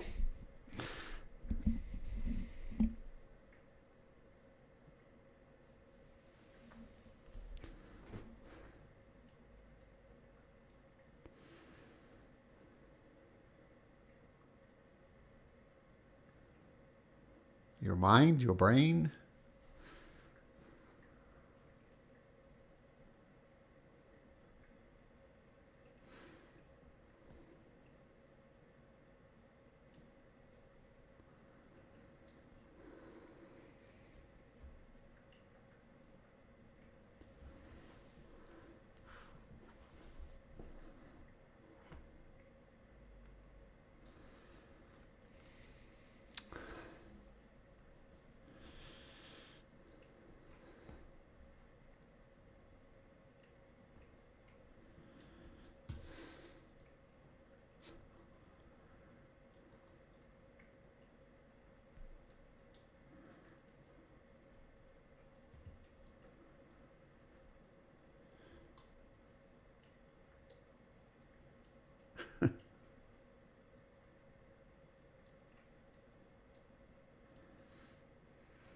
It's a fucking tree. Let it be.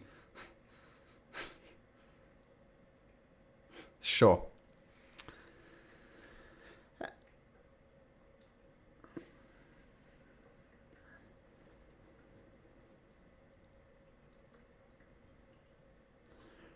Cool.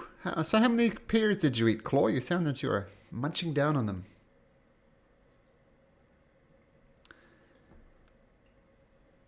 Okay. Okay, so you had one. That's fine. Sure.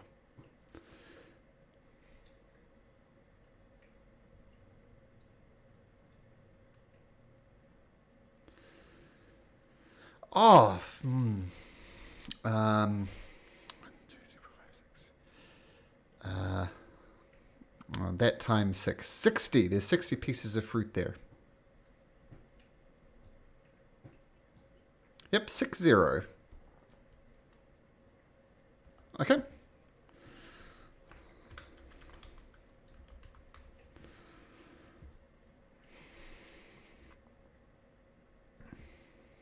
Okay. Sure.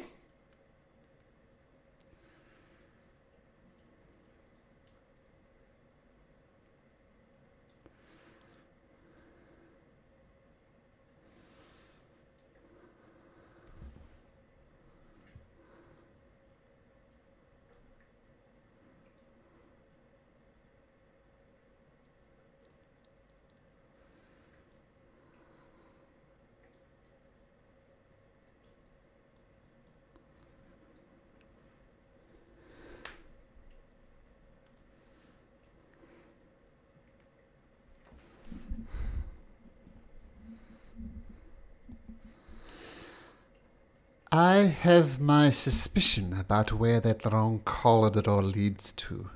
Do I need to spell it out, or does other people have an idea?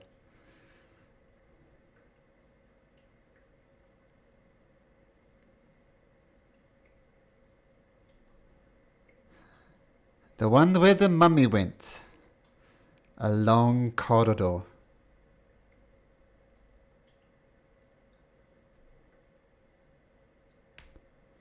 I think it is going to Yithrin. I respect your daughters, but I think you may have got lost. We've avoided the creatures in the hot springs. We've lucked upon this grove, and I agree the fruit was delicious. We can go deal with a drow if we wish. Or we could proceed to perhaps Yithrin through there and dodge the drow, dodge the creatures in the hot springs. I think this is the way forward.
The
Dara, just one other factor, Dara's, if you don't remember, you did see a rather impressive spear that you suspected was magical down there. So there is that as well. So I'll let you decide whether that factors in your decision or not.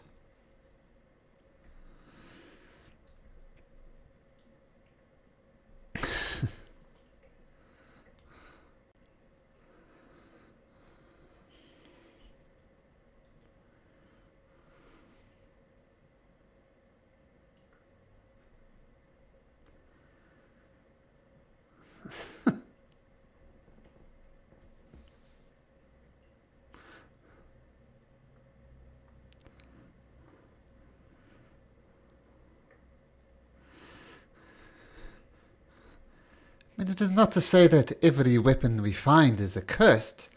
Maybe this could be a blessing, make us more powerful. Let's not forget that, well, that was not pleasant, but, I mean, the vast majority of magic we've found has been beneficial to us. It was just this one axe. And my vote is that we go for it, and, I mean, this could...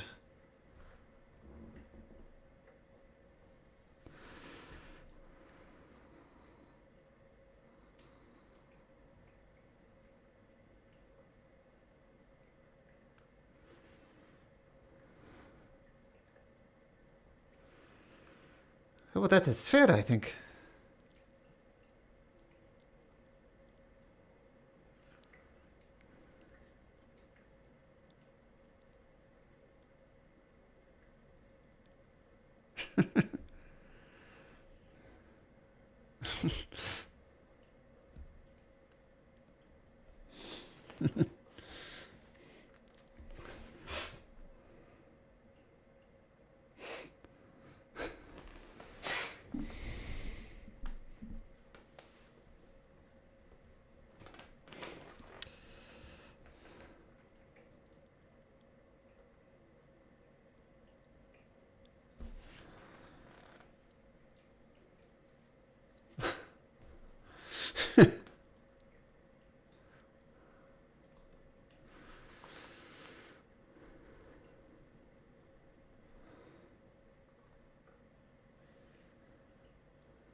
That's a strength save, Darius, not a wisdom.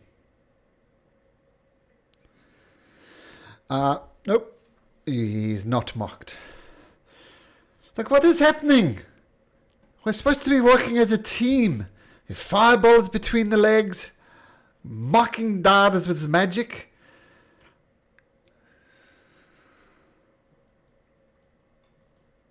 And this is... Let's, what are we going to do?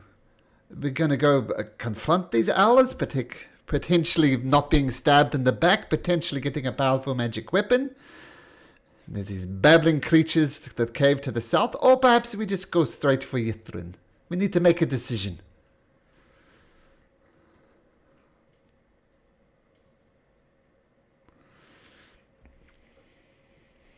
That's more like it, Jody.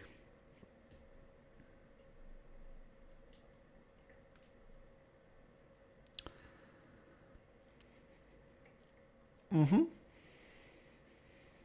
Yep.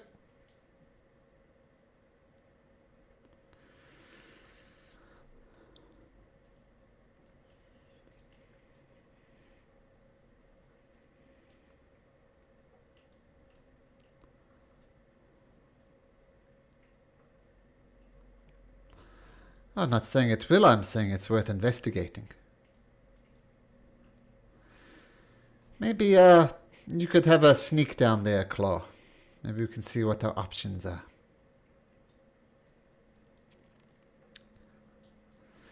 Yeah, the one that villain's right in front of. Okay, 16. Okay. So as you see, Claw, it's a long, winding corridor. Tooth following behind.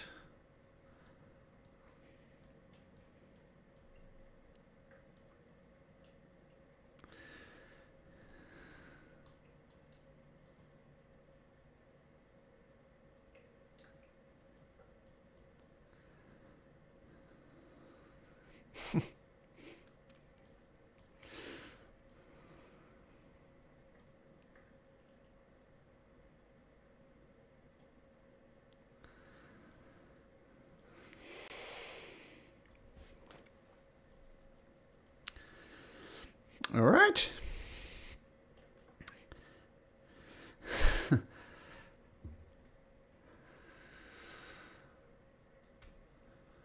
going to say both Claw and Tooth, as you're leading the way here, you can both make perception checks.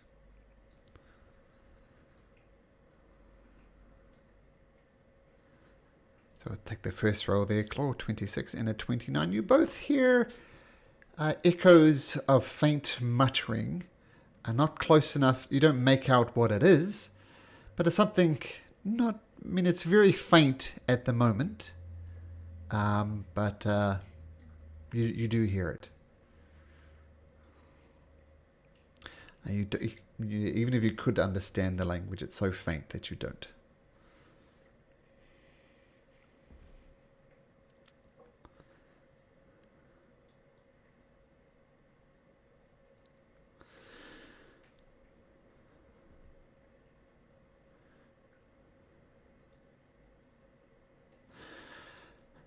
Okay, it looks like this is a building of some sort.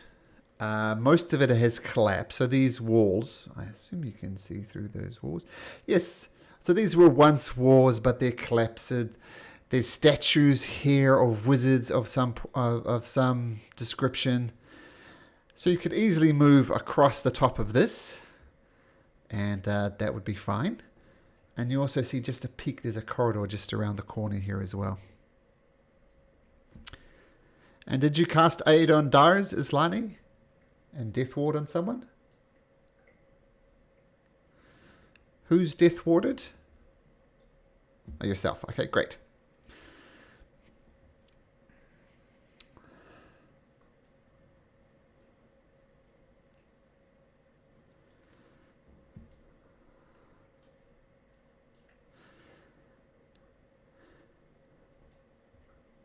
Okay. Well, up in here, Sticking out of the large cave's floor at a 60-degree angle is a huge wooden spear with an obsidian tip pointing upward, and the weapon glows with a faint, cold light.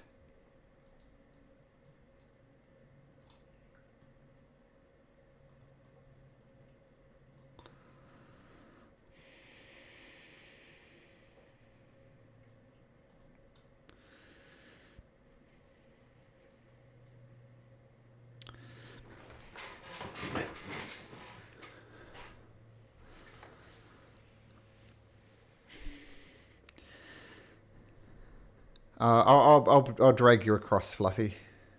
So you're with the party. Where's Fluffy? Oh, hi. Fluffy, head over this way. There you go.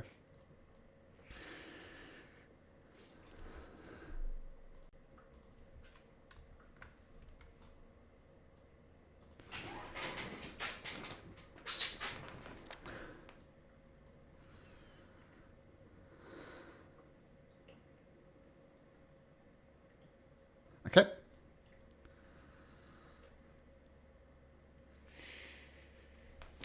Okay, so guidance cast.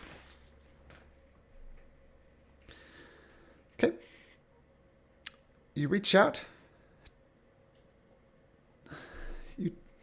You touch it. It is cold to the touch. That's about it. So you don't get possessed or anything like that if that's what you're worried about.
I think everybody needs to enter this cavern.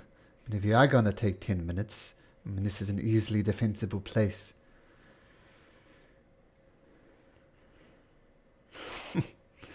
Grumpy old wise crone.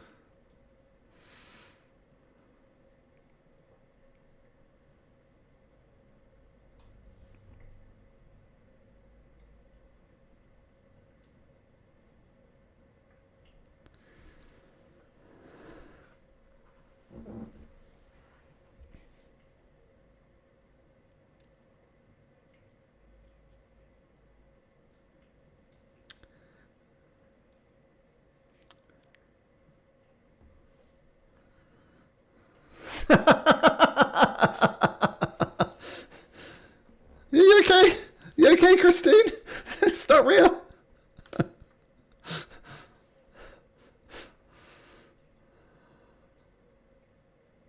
Uh-huh.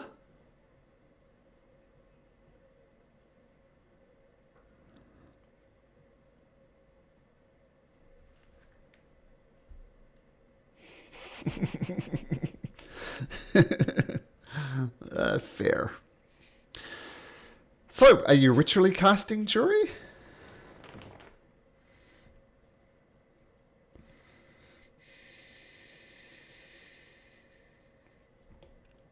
Okay.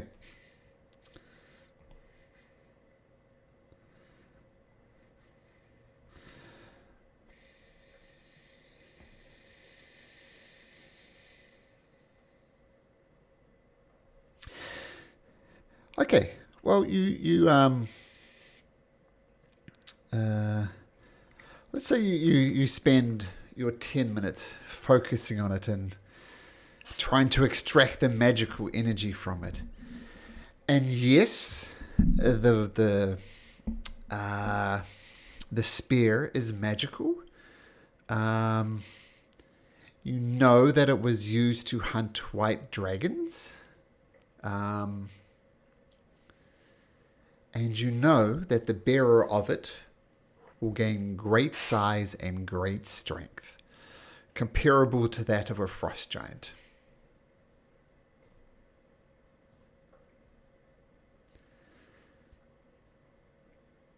That's it. Yep.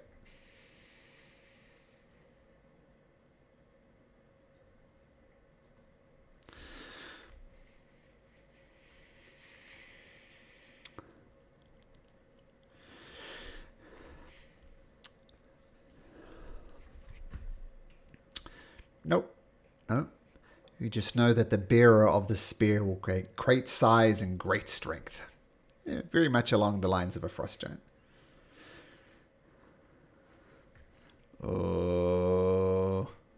Probably transmutation, I guess.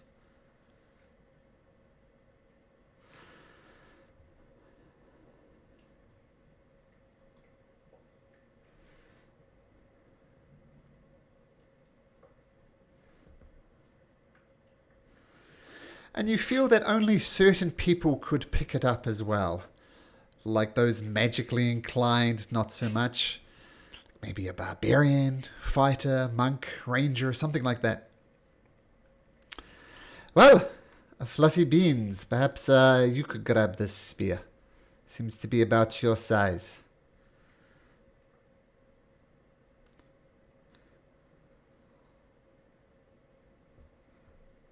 It's the spear here, this thing here. Yeah. It's kind of stuck inside the ground, Fluffy Bean, so you need to see if you can pull it out. Make me an athletics check.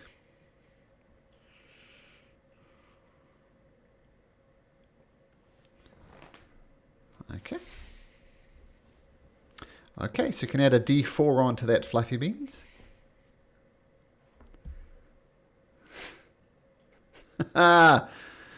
So the DC for pulling it out was 23. So Fluffy Beans, you would have failed without this guidance from Tooth. But you pull out this giant spear, and it's almost like King Arthur, and you kind of pick it up from the sword. And you immediately grow an additional foot in height.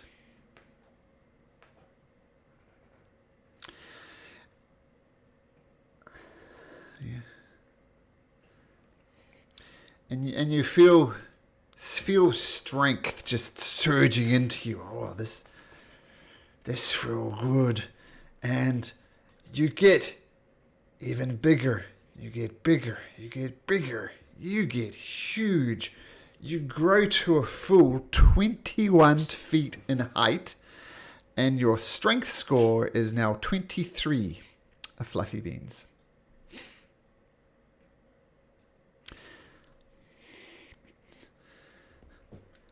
So 21 feet tall. Ah!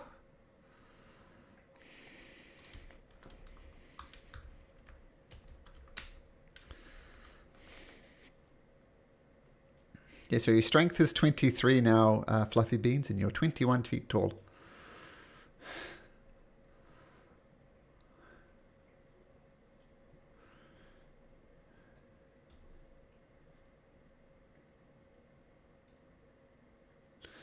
You can crouch. It's fine.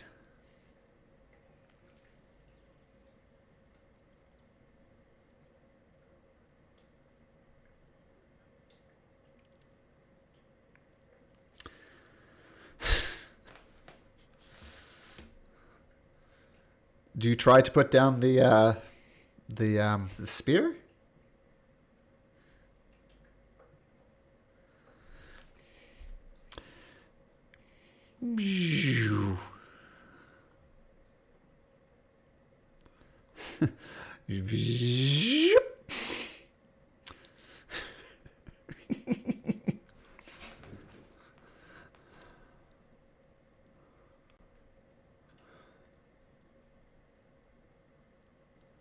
And you notice that all the armor, all the clothing, all the other various pieces increases in size to match Fluffy Bean. So it's not like the Incredible Hulk where he rips out of his clothes. Everything, including the items he's wearing, changes proportionately.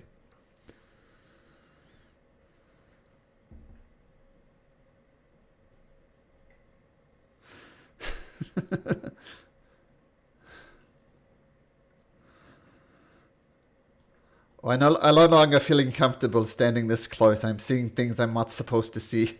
She dashes over here.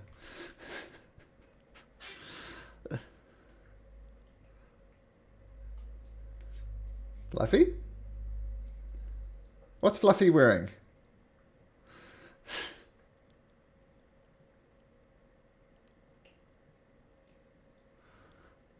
Oh, as Lani does now.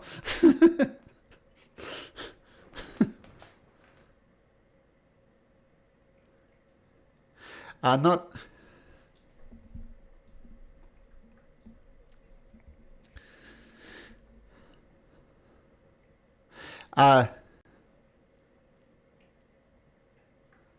was National Treasures as part of his body, so yes.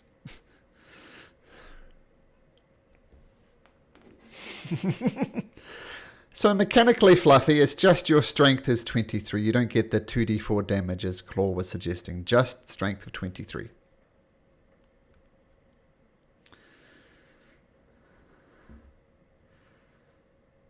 Well, that was worth investigating. This is not a curse, it's a blessing.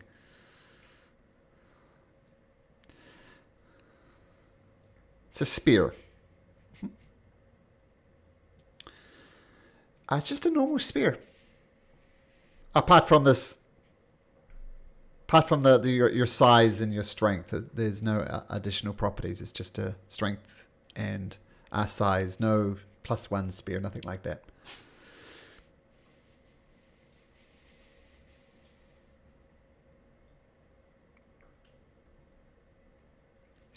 Well, what happened when you put the spear down? You started shrinking, right?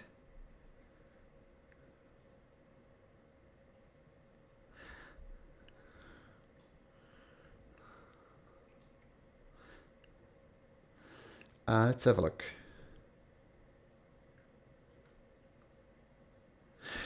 You do some tests with it, Fluffy Bean, and kind of tuck it into your belt, and you realize as long as it's touching your skin, your size remains the same.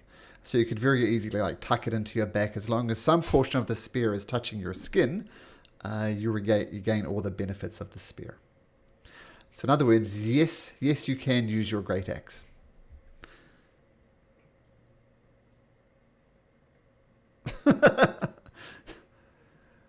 you could crack walnuts in those things.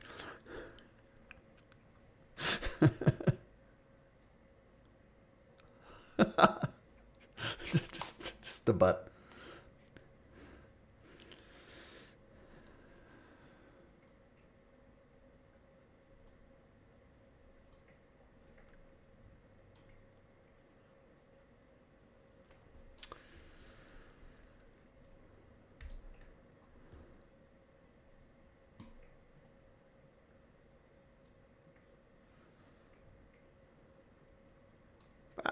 That's just good. It's going down.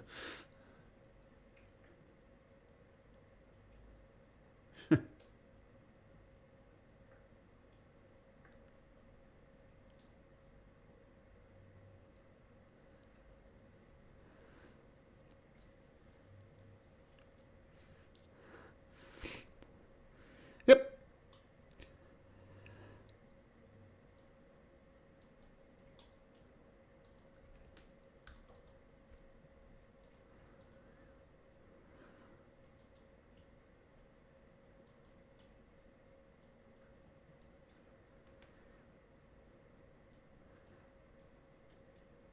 I think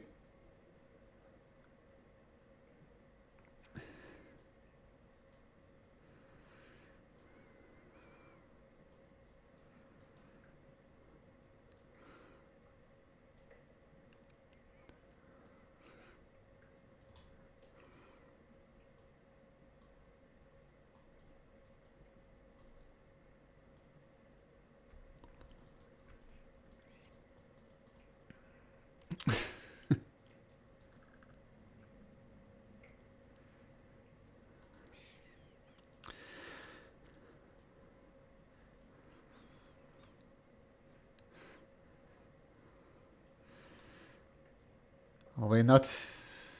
We're not dealing with the drow then? Okay.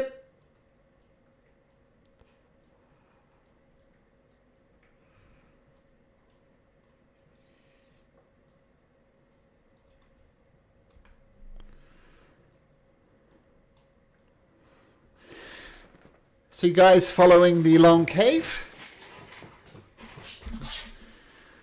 Okay.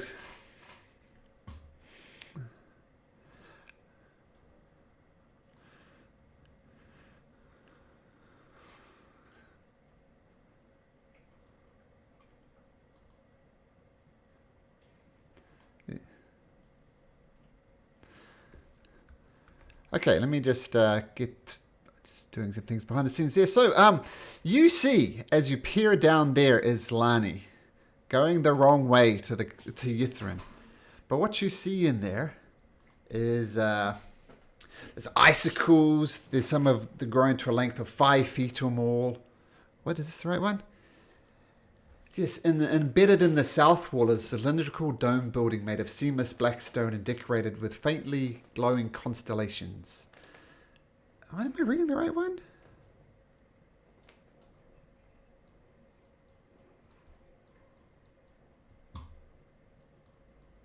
Oh, I'm not. I'm reading the wrong one, sorry. Someone was covering up the key and it looked like room 27, but it's room 37. So let's ignore what I just said. And huddled together at the west end of this 10-foot cave are 4 hunched creatures with spiny backs and sharp claws. Each one stares at you with a single unblinking eye.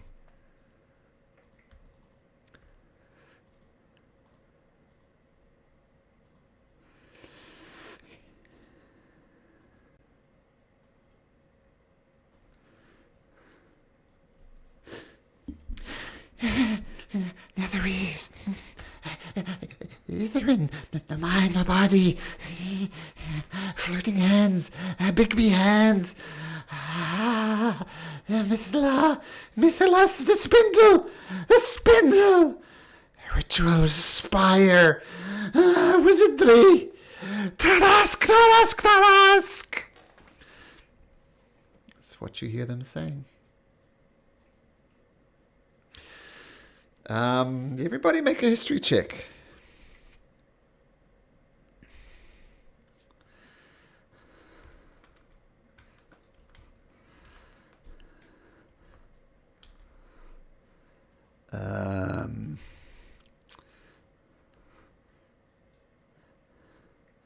Tooth, why don't you tell people what a Tarask is, as I assume you, the player, know?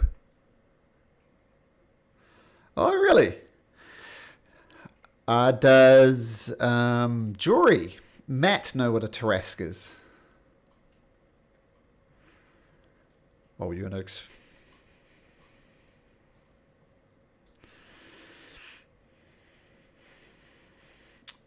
destroy shit? By destroy shit, you mean cities. Yep.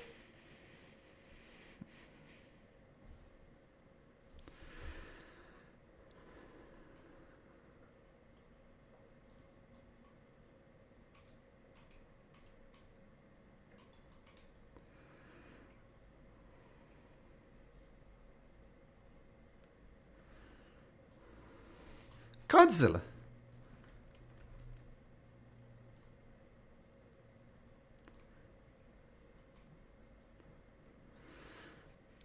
Looks like that.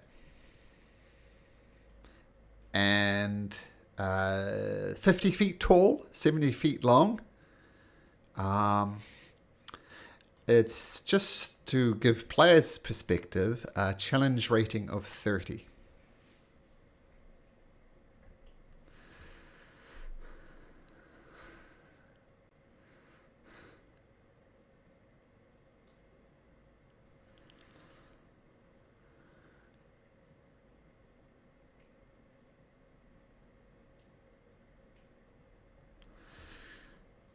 Even without an insight check, they're babbling incoherently. Saying, Erolathus, there is Wizard Yithrin, no minds, no bodies, skull hands, float magic hands, the Mithila spindle. 40,000 years. Ah, the central spire. Tarask. And just before you do that, oh, there you go. Yeah, I'll move you out there, Tooth. Islani, is that better? Actually, I turned on something, which I'm going to turn off now, so nobody gets stuck in the walls anymore. Just give me 1 second. Okay, you should be able to move freely now. Did you not hear what he said? He said the Mithila. This is the thing I was talking about. This is a thing that could possibly end this endless winter. It is the most powerful artifact in all of Yithrin. I don't know if anybody can understand this babbling, but they literally mentioned the Mithila. This could be very important.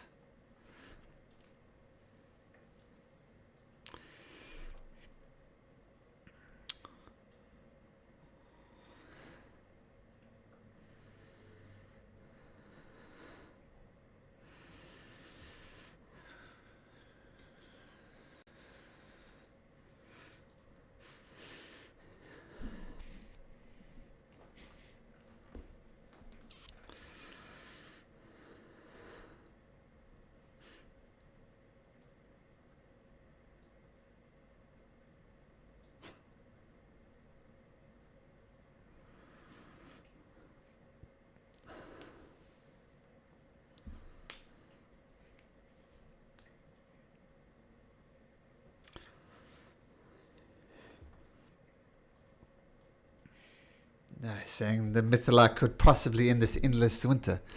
Like, they are babbling creatures. They lost their mind. We don't need to take everything that we see along with us like a lost puppy.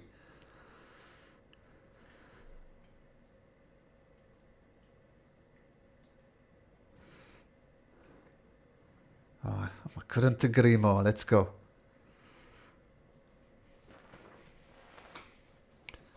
They greedily consume it.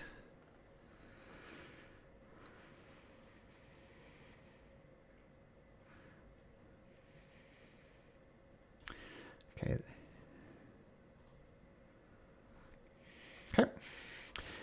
So you follow.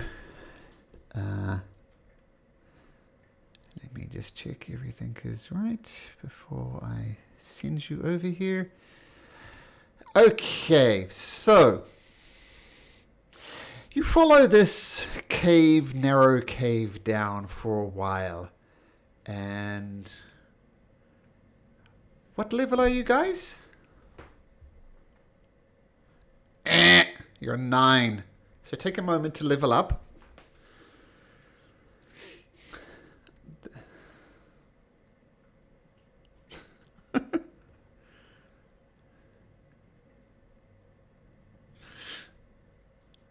No, I'm not. We lost against Ireland and we lost against France. No, that's not correct. We got thumped by Ireland and we got thumped by France, so...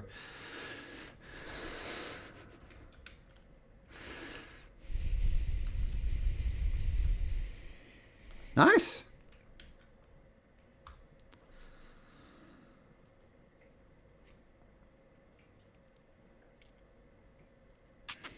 And South Africa's is the number ranked team in the world. New Zealand number 2.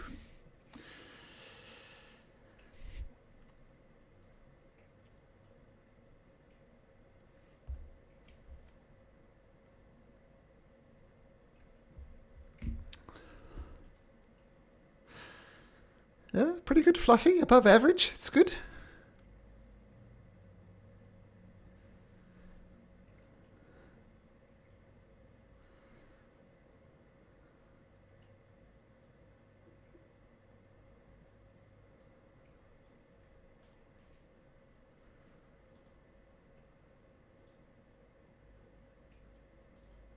Yes, you do. So you can reroll that quote. Yep, you rerolled it. Congratulations, you got another one. Sometimes they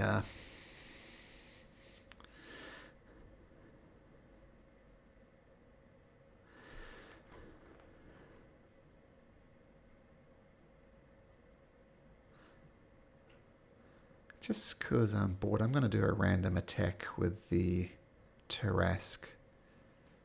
Claw, 2 claws.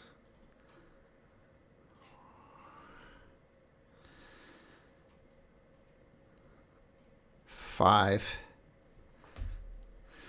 So unless your AC is 22 or above, it does 21, 52, 113.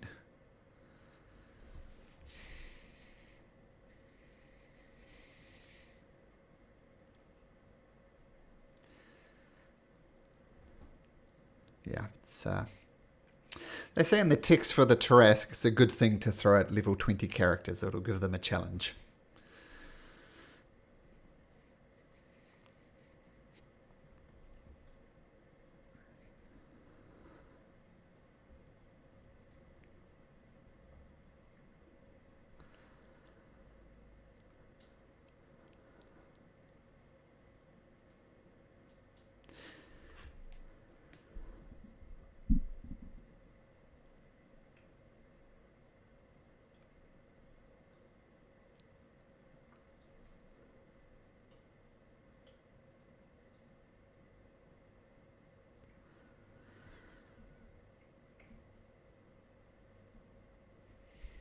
Mm-hmm.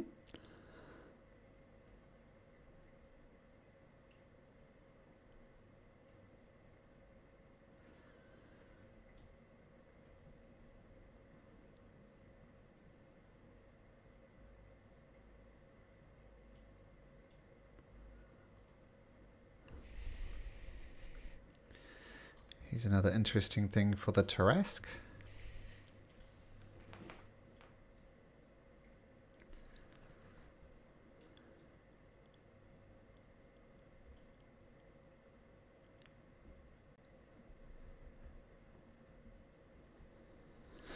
Pretty much.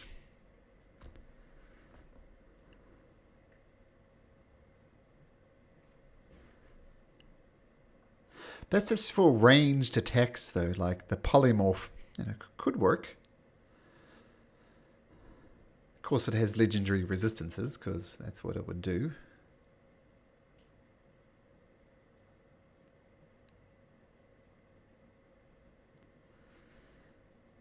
No. They're immune to fire, poison, bludgeoning, and piercing and slashing from non-magical attacks. I've heard some stories of people killing it by luring it and throwing it to a vat of acid, and that eventually kills it.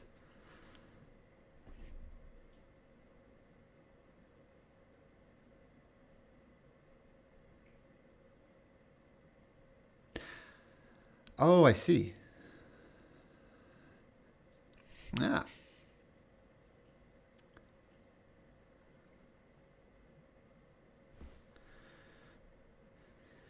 It does. There is a thing like if you've swallowed and you do more than 60 points of damage on a single round, the Tarrasque must save on a whatever, or you get regurgitated.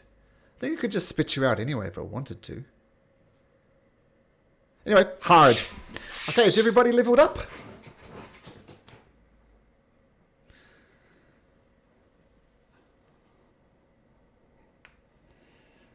Sure.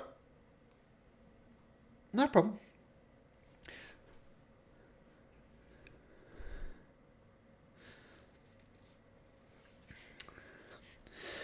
So, the tunnel opens into a vast grotto enclosed by gleaming eyes. Consigned to this frozen sepulchre is a fantastic city, sculpted by ancient magic and illuminated in a haunting way by green and purple lights that shed no warmth. The city is slightly tilted. Its spires lean away from you as though recoiling from your presence. You stand atop of a causeway of frost-covered ice that stretches towards the city like a dead frozen tongue of some hideous behemoth on which you must have stepped. And this is what you see.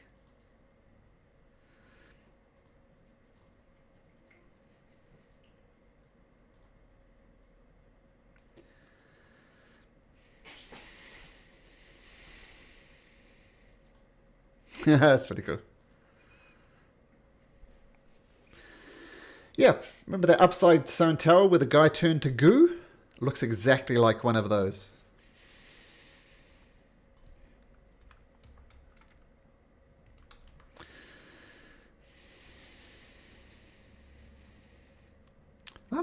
It's up for you to decide what it is, but this is what you see.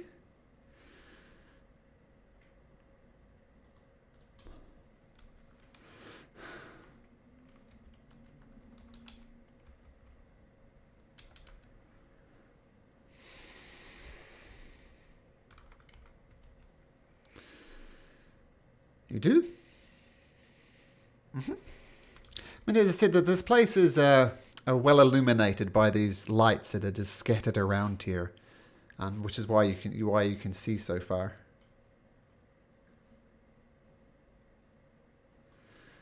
Make a perception check.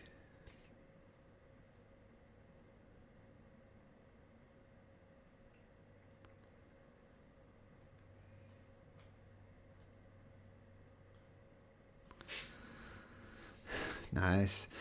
From this distance, I mean, you guys are here, much like the map I showed you when we were in Icewind Dale. So that's where you are. So you don't see any movement. What you will see and what you can hear is over here you see lightning coursing over these, this whatever this is over here. You need to get closer to have a better look.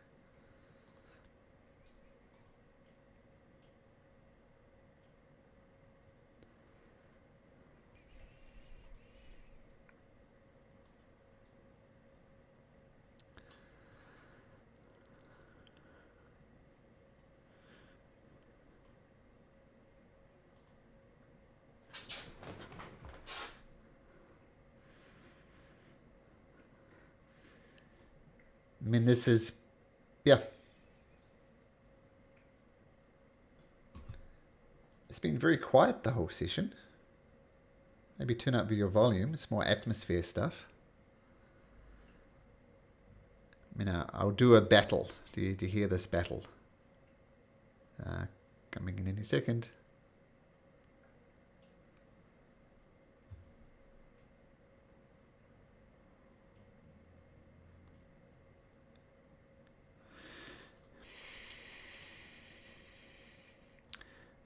How about now? Okay, I'll take off that battle. I don't know why, but like I could hear it. But anyway, there we go. So you should hear just atmospheric music. Yeah. So what do you... Okay, so you go forward and...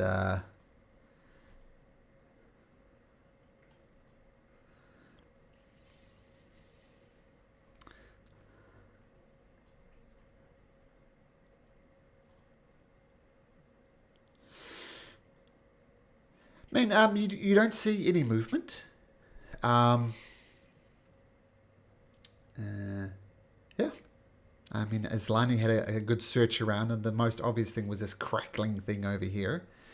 Almost looks like a sports stadium almost. Sports stadium, like an arena.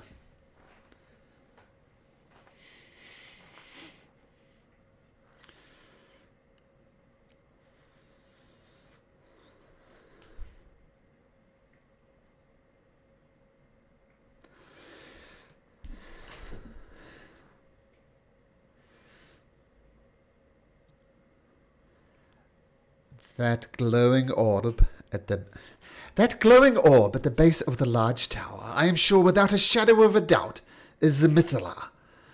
I mean, it's odd that it's just there and we could walk up to it. I don't know, but if there is a way to end this endless winter, which you seem quite interested in, then surely that's it. But surely it cannot be that simple.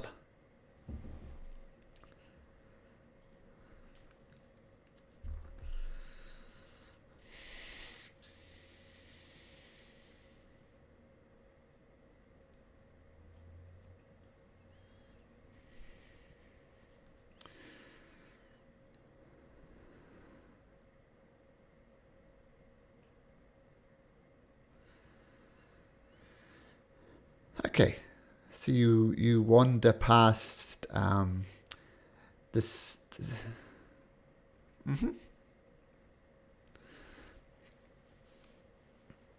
Yes, the whole place is lit. You see these little street lamps? They all are letting out a glow of kind of purplish red light. Okay. And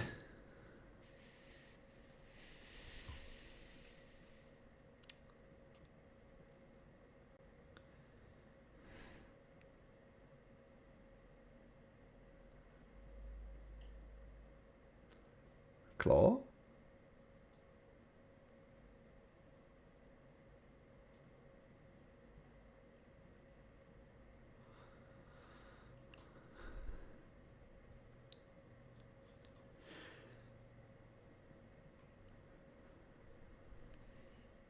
Yeah? No. Quite different. So you're scouting ahead, Claw? Okay. So, I'll just put Claw as a separate token on here. So, Claw, you scout past... Well, first of all, I'm saying everybody kind of pauses outside of this stadium-looking thing. And as you pass it by, you can almost feel the hairs on your arms standing on air. The whole area around this amphitheater is charged with static. And the steps leading down into the arena floor is cracked in various places. But 3 metal masts rise from the arena like tridents, each one emitting a low hum. And the branches of each trident are 20 feet off the ground and extend 50 feet into the air. And every so often a small crackle of lightning goes between it. And Claw, as you pass this tower here, can you make me an Arcana check, please?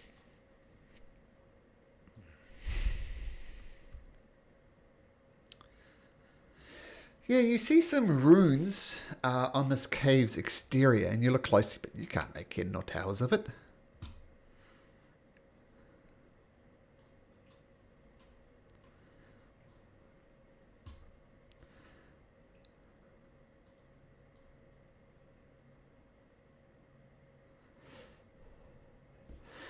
I mean, it looks like just a suburb of the city.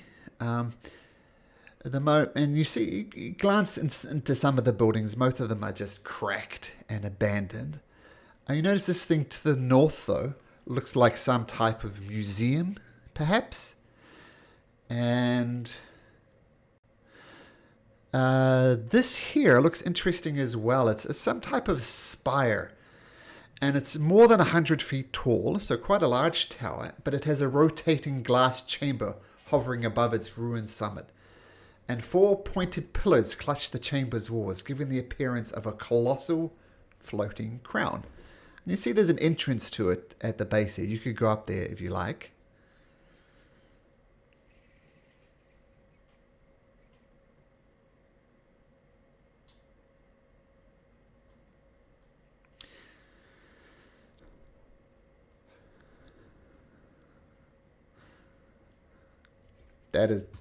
That is not a bad description of what you see.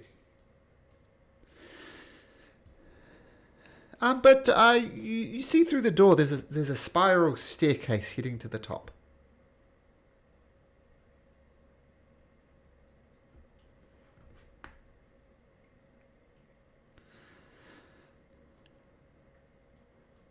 Okay.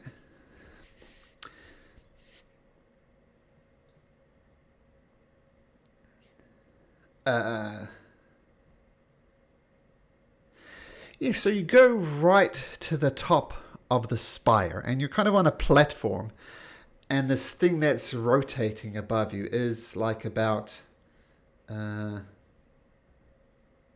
20 feet above, like it's hovering above you. You can try and jump up and grab onto it if you like.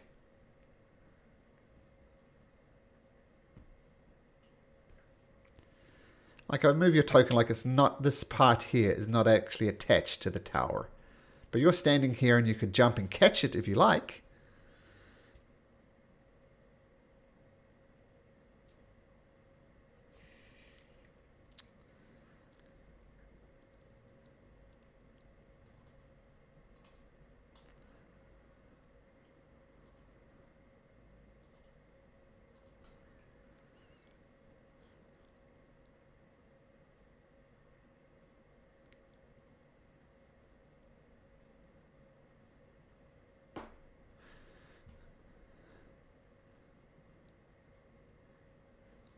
boom, you appear on the top. So you get a nice panoramic view of the city. There's lots of junk up there, though. And what you do find, though, even without an investigation check, you find a miniature Netherese sky coach. You show it to the professor at some point, I imagine. He points out to you, this is a Netherese sky coach, and it's a sky coach in a bottle. I think it might be worth a bit of gold if you find it. And you find a wand, but the wand is made of solid shardlin.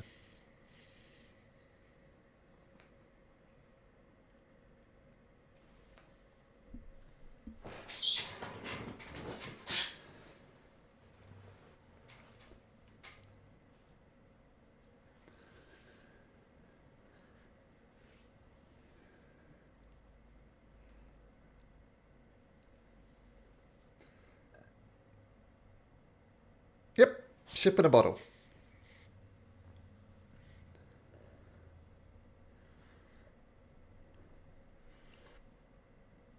Nope. The city appears to be dead. You scan around for like wandering monsters and stuff, but you don't see anything.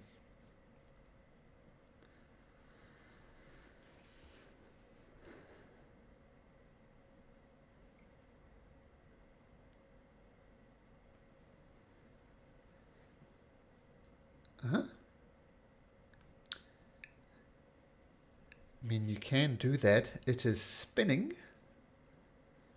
So it's not trivial, but you can definitely attempt it.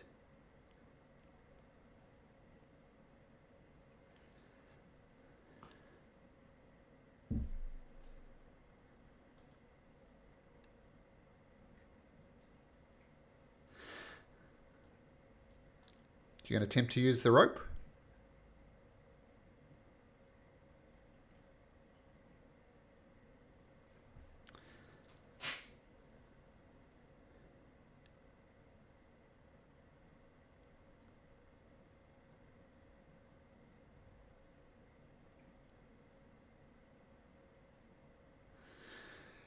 Okay, so this is how it's going to work. I'm going to have you make an athletics check. If you are 15, you land safely on it. If you get 10, you land on this platform and will take some damage. And if you only succeed on a 5, you fall all the way down to the bottom.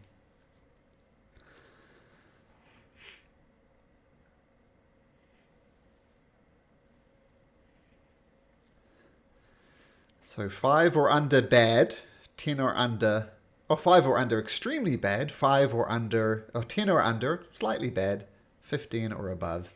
Sweet. I'm going to say no. He's quite a way away, and he says he's going to scout, and you know Claw does this. You have no idea where Claw is.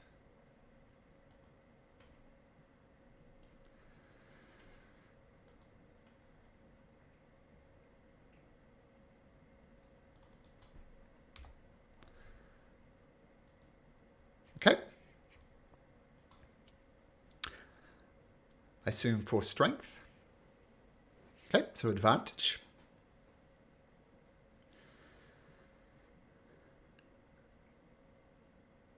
Oh, so that's a natural 20 then, right? Even though it's a 19. Okay. Yeah, so you're flying around holding on with one hand, but you use that momentum to do a backflip and land perfectly on this platform.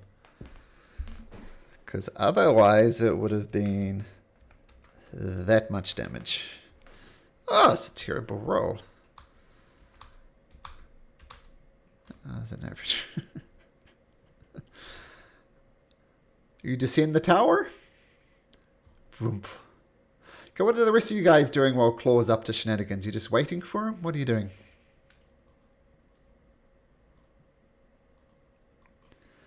Mm-hmm.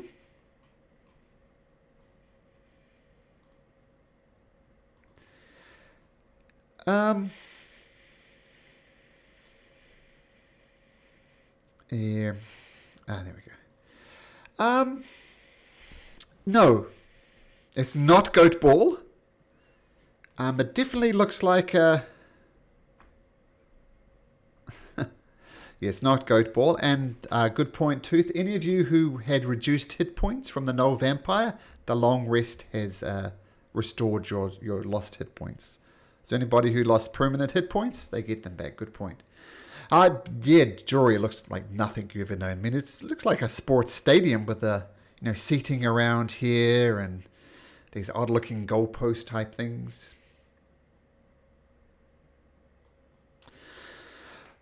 That I do not. I know that when Yithrin was at its glory, many opulent things were done, and many scholars debate whether that was the true cause of their fall. I assume this was just a vanity sport that the Yithrin did. What it involves, I do not know. But yes, a sport. This is a type of, sports. Extravagant sports come like this, and it often follows opulence. So, I don't know. It's a sports stadium.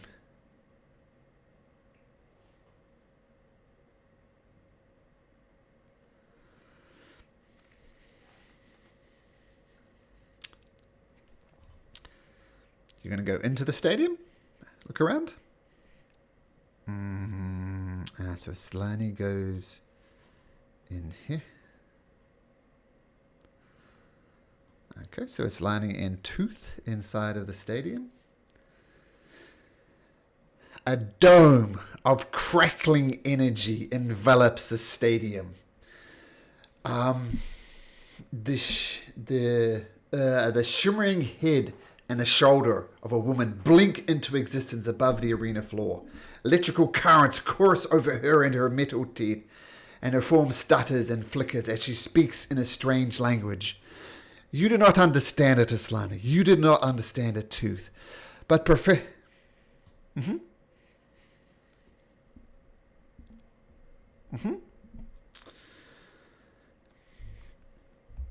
Okay.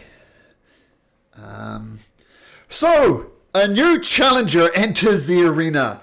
You have 30 seconds to choose your teammates for a game of Chain Lightning. And I'm timing you.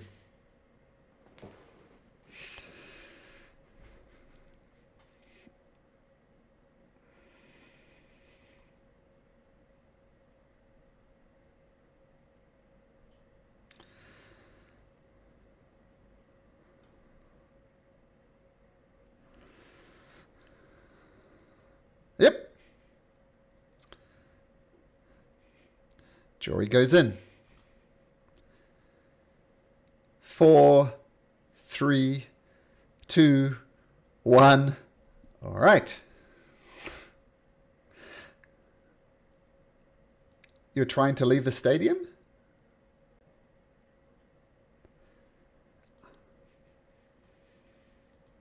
Well, we'll see what happens. I just want to give a chance. Did Fluffy Beans go in or Dars? Okay, Dars.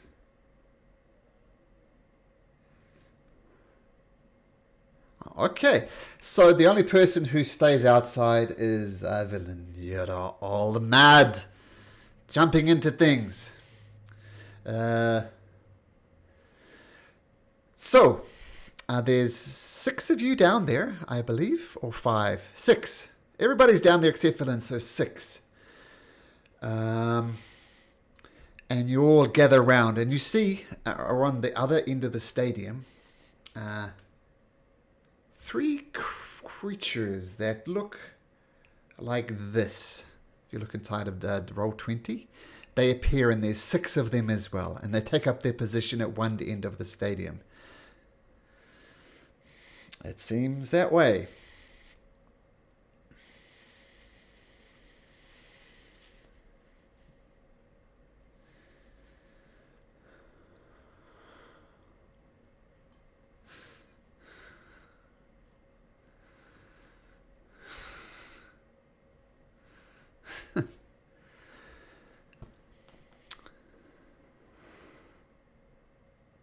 Nope. They look very focused. Okay. And you hear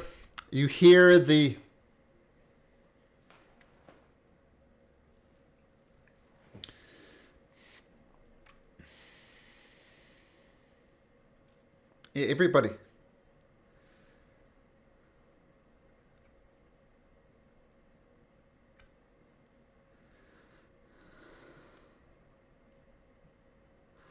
Okay. And who was the third? Should I put everybody on here? So we need Dars and Fluffy. I mean, we're doing this more like in the theatre of the mind, but we'll just put the tokens on so we can track conditions and things like that. So Fluffy, you got the Super Bless? Yep, I'll just put that on there for you. There you go, you've got the Super Bless. Okay, you hear the voice again, and we'll say Tooth translates as it goes. As you know, the rules are simple. An iron ball will be dropped in a random location on the arena floor. A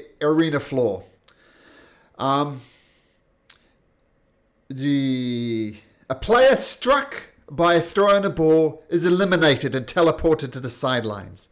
The game ends when all of one's players have been initially eliminated. And a ball, boom, drops right in the center of the stadium. And all these creatures with you, they start running madly towards it. If you want to magically try and grab towards it, you need to make me... It's an athletics check. Oh. 1, 2, 3, 4, 5, 6. Okay, so haste. So Jory, you are concentrating on haste on Fluffy Beans, so you're going extra fast. So the goal of the game is to throw balls. It's like dodgeball, but with a lightning ball. The idea is to throw a ball at an opposing player, and if it hits them, they're out. In fact, why don't I put some of these...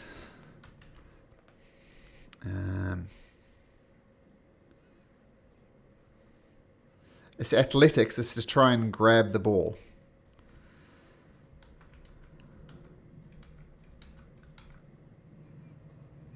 I'll keep with that. So we've got an 8, a 7, 11. Okay.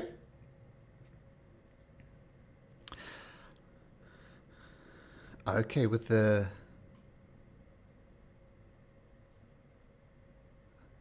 which bless?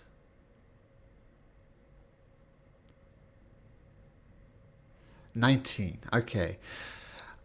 So,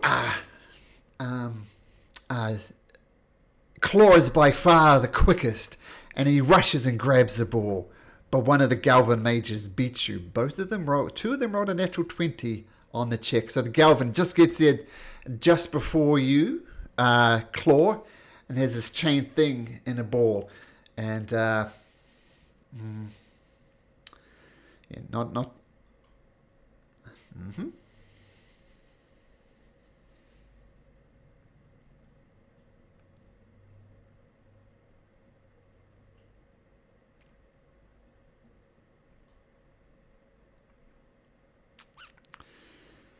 Ooh, okay. Wait a minute, let me just check something.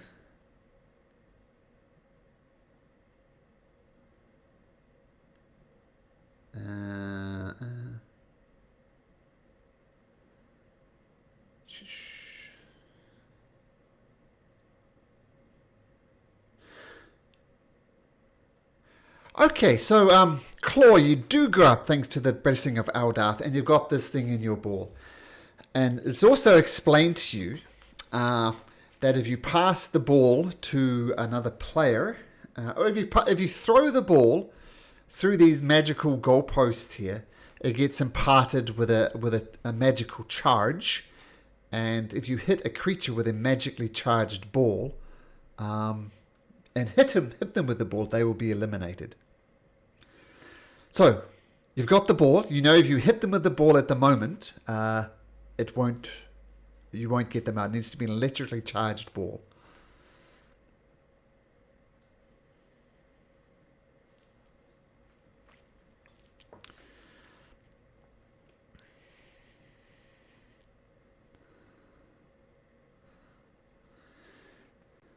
Um,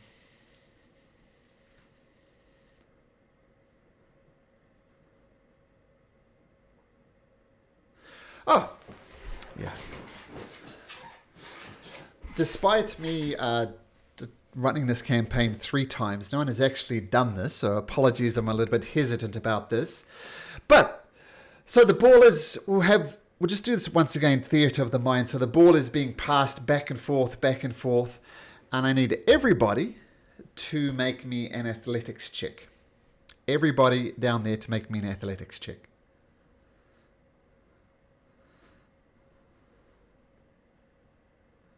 Yeah, as appropriate. So that's all good so far. I think we need one more person. Okay, so that is... okay.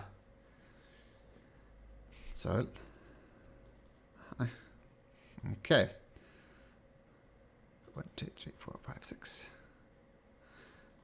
So... The creatures desperately go around and try and do it, but your athletics checks have more successes than their bad successes.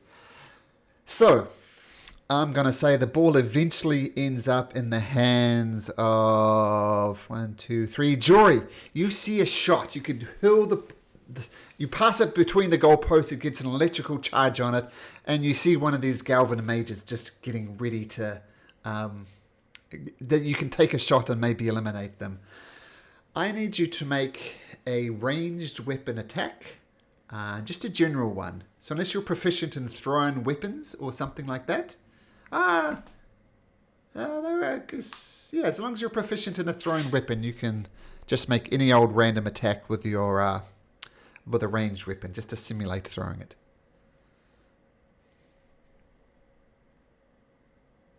Can you use...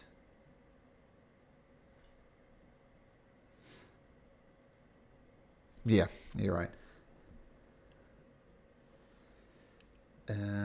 Yeah, you throw it, but one of the magians just whoosh, dodges out of the way of it, and the ball bounces on the ground again, and everybody goes for it. So once again, everybody make me an athletics check again, and I'll just do that to mark things. Slimy, no good. Claw, good.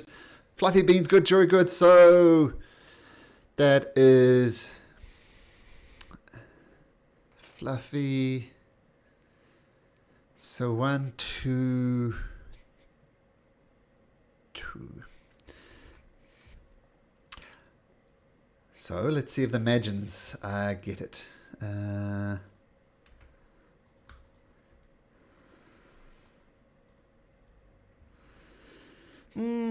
say Fluffy, you can do yours at advantage. I'm going to say that 25 that passes anyway. But you will be at advantage for these things. Whoops. 1, 2, 3, 4, 5, 6.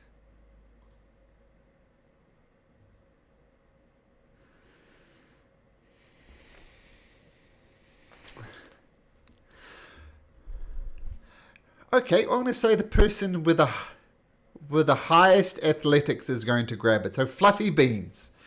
You manage to grab it and you see an opening.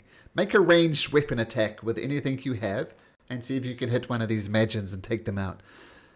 So the electricity ball in your hand. So any sort of ranged weapon attack.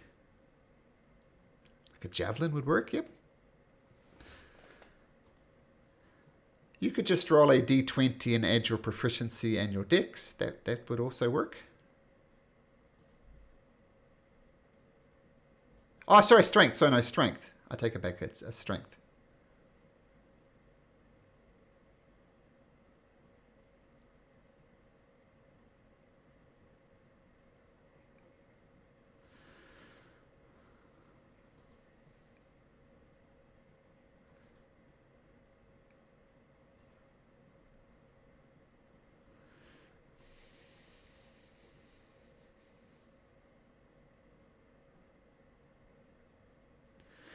Okay, well, let's have a look. He rolled a 7.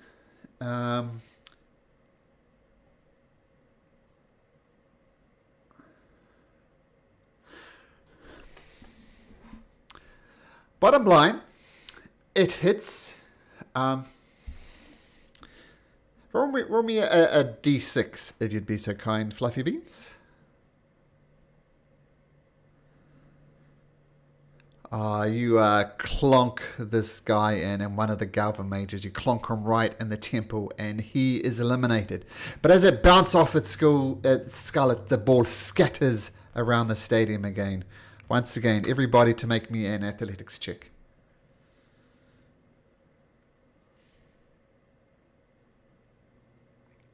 It was.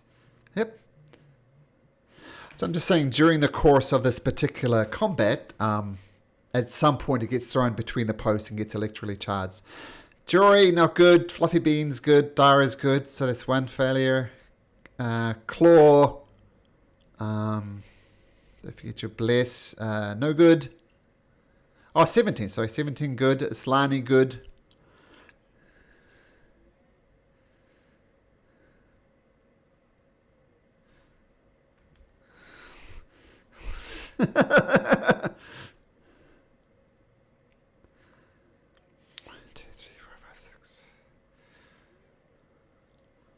Oh, interesting. They rolled really well with a 23. Okay, so in this times, one of the mages manages to grab the ball. They get ahead of you.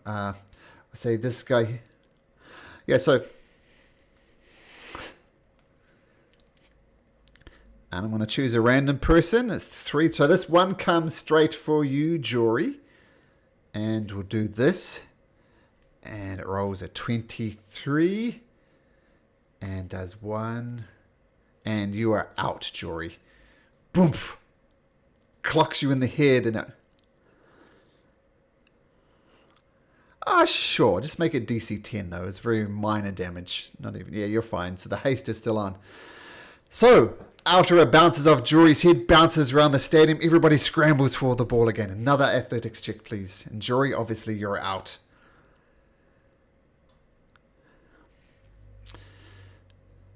Claw good, Tooth good, Fluffy Beans good. Even without the Bless. There's one more we need. Who's it? Dars? No, Dars? So 18. Oh, everybody succeeds. Oh, there should be one more of these guys. Okay, this is going to be a hard roll, but let's try. 1, 2, 3, 4, 5, 6. Is there? Oh, I didn't see. Yeah, okay, he's gone. Okay, they failed to grab hold of it, and who got the highest? I think Darius? Oh, Fluffy. Okay, sure. So tell you what, roll a d20 for us, Fluffy, and we'll take the math from there. Just roll a straight d20. Oh, man.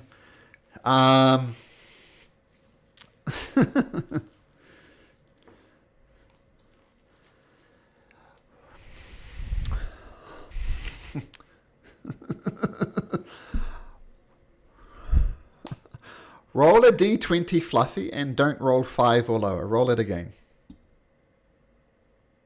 Okay.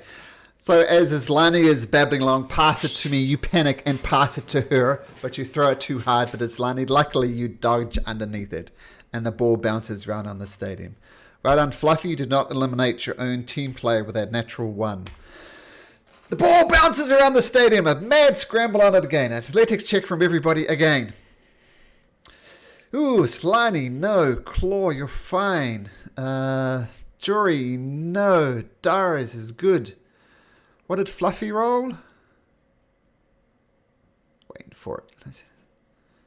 19. Okay, so that's 1, 2 failures.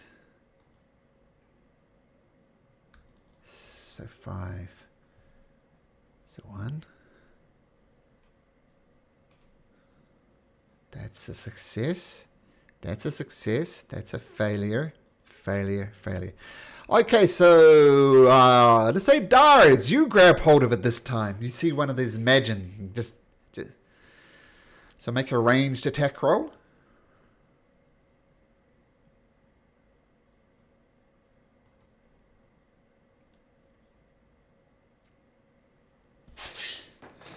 Sure.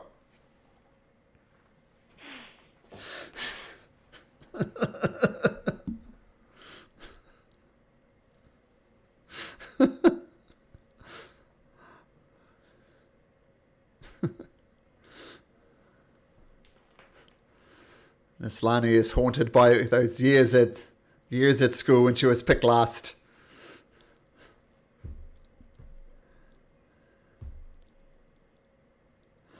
Okay, Islani, take a shot. I'm going to let this doing just because it's Islani. You can't pass it to, for example, Fluffy Beans.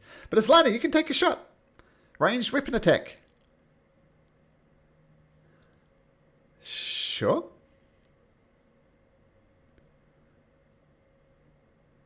Nine.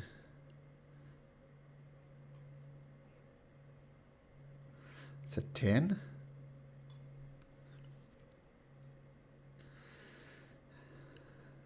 Dex. Oh, strength. Sorry, strength. 14. Well, what?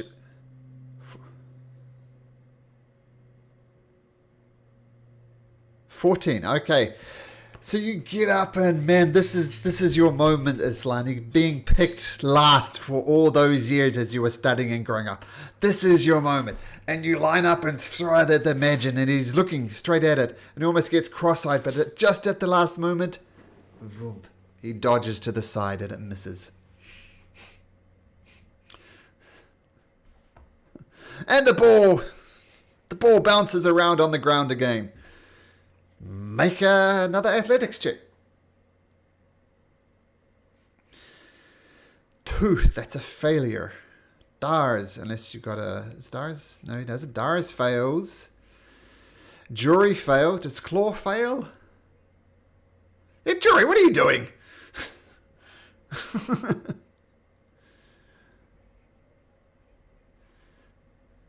Claw's fine. So Tooth fails...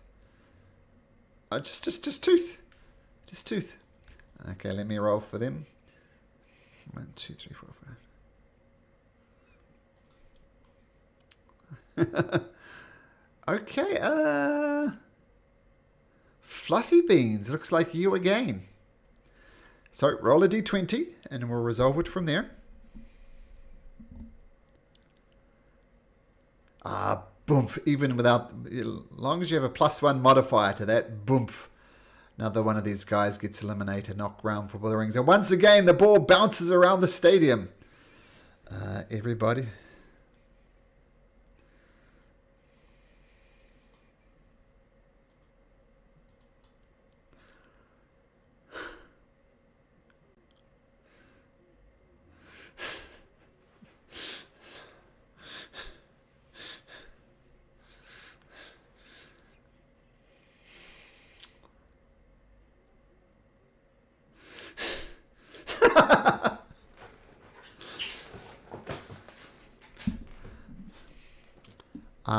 Roll me a d4, Islani.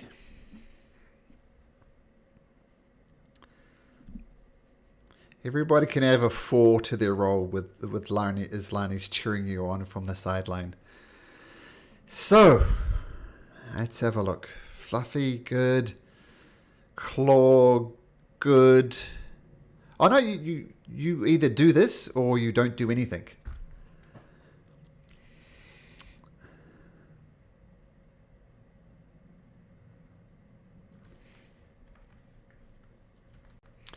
Yes, you did all succeed. And these 4 of these guys left. They're going to try one. One of them fails, which is enough. And the ball falls to... Is it Beans again? Claw. Claw, actually. Claw. Make a ranged weapon attack.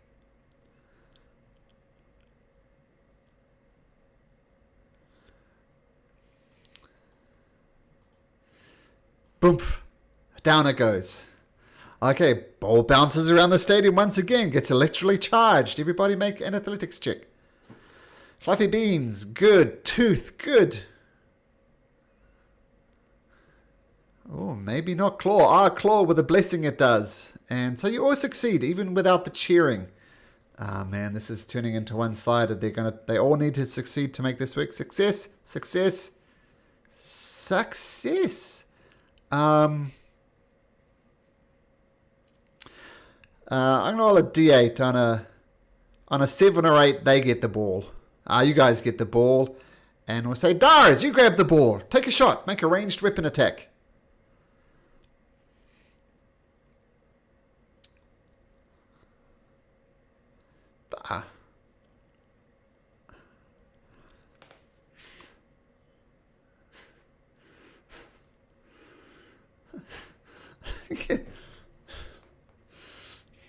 You're like changing the rules of the game, Miss Lani, like the famous incident at the School of Rugby in England when some guy playing soccer picked up the soccer ball and rugby was invented. You can try and do that if you like.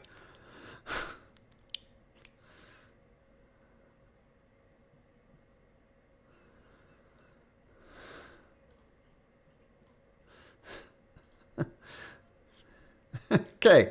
Regardless, Dars nails another one. And they go down. This is turning into a bit one-sided. Can everybody make me an athletics check again? These guys are going to need to succeed, both of them. That one succeeds, that one fails. So, I'm going to say just for flavor, Tooth, you managed to get one. Tooth, make a ranged weapon attack. Boom. The last guy goes down. One more rounds of athletics checks, please. I didn't. Oh my god. And the one remaining mage rolls a natural 1. Make a ranged weapon. Just roll a d20, Fluffy Beans. Okay.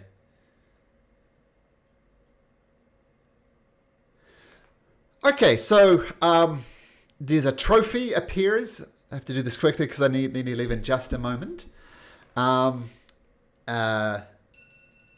So the trophy, I'll just copy this into chat. But what you effectively get is a stone of good luck. I'll show you exactly what that does. Yep.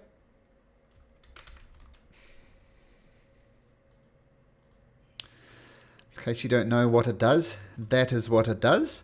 So I'll let you guys decide who wants to do that. But I got a dash, and I'll just point out this is the last chapter of the Rime of the Frost Maiden. Things will be resolved one way or another inside of this necropolis. Okay, guys, but I do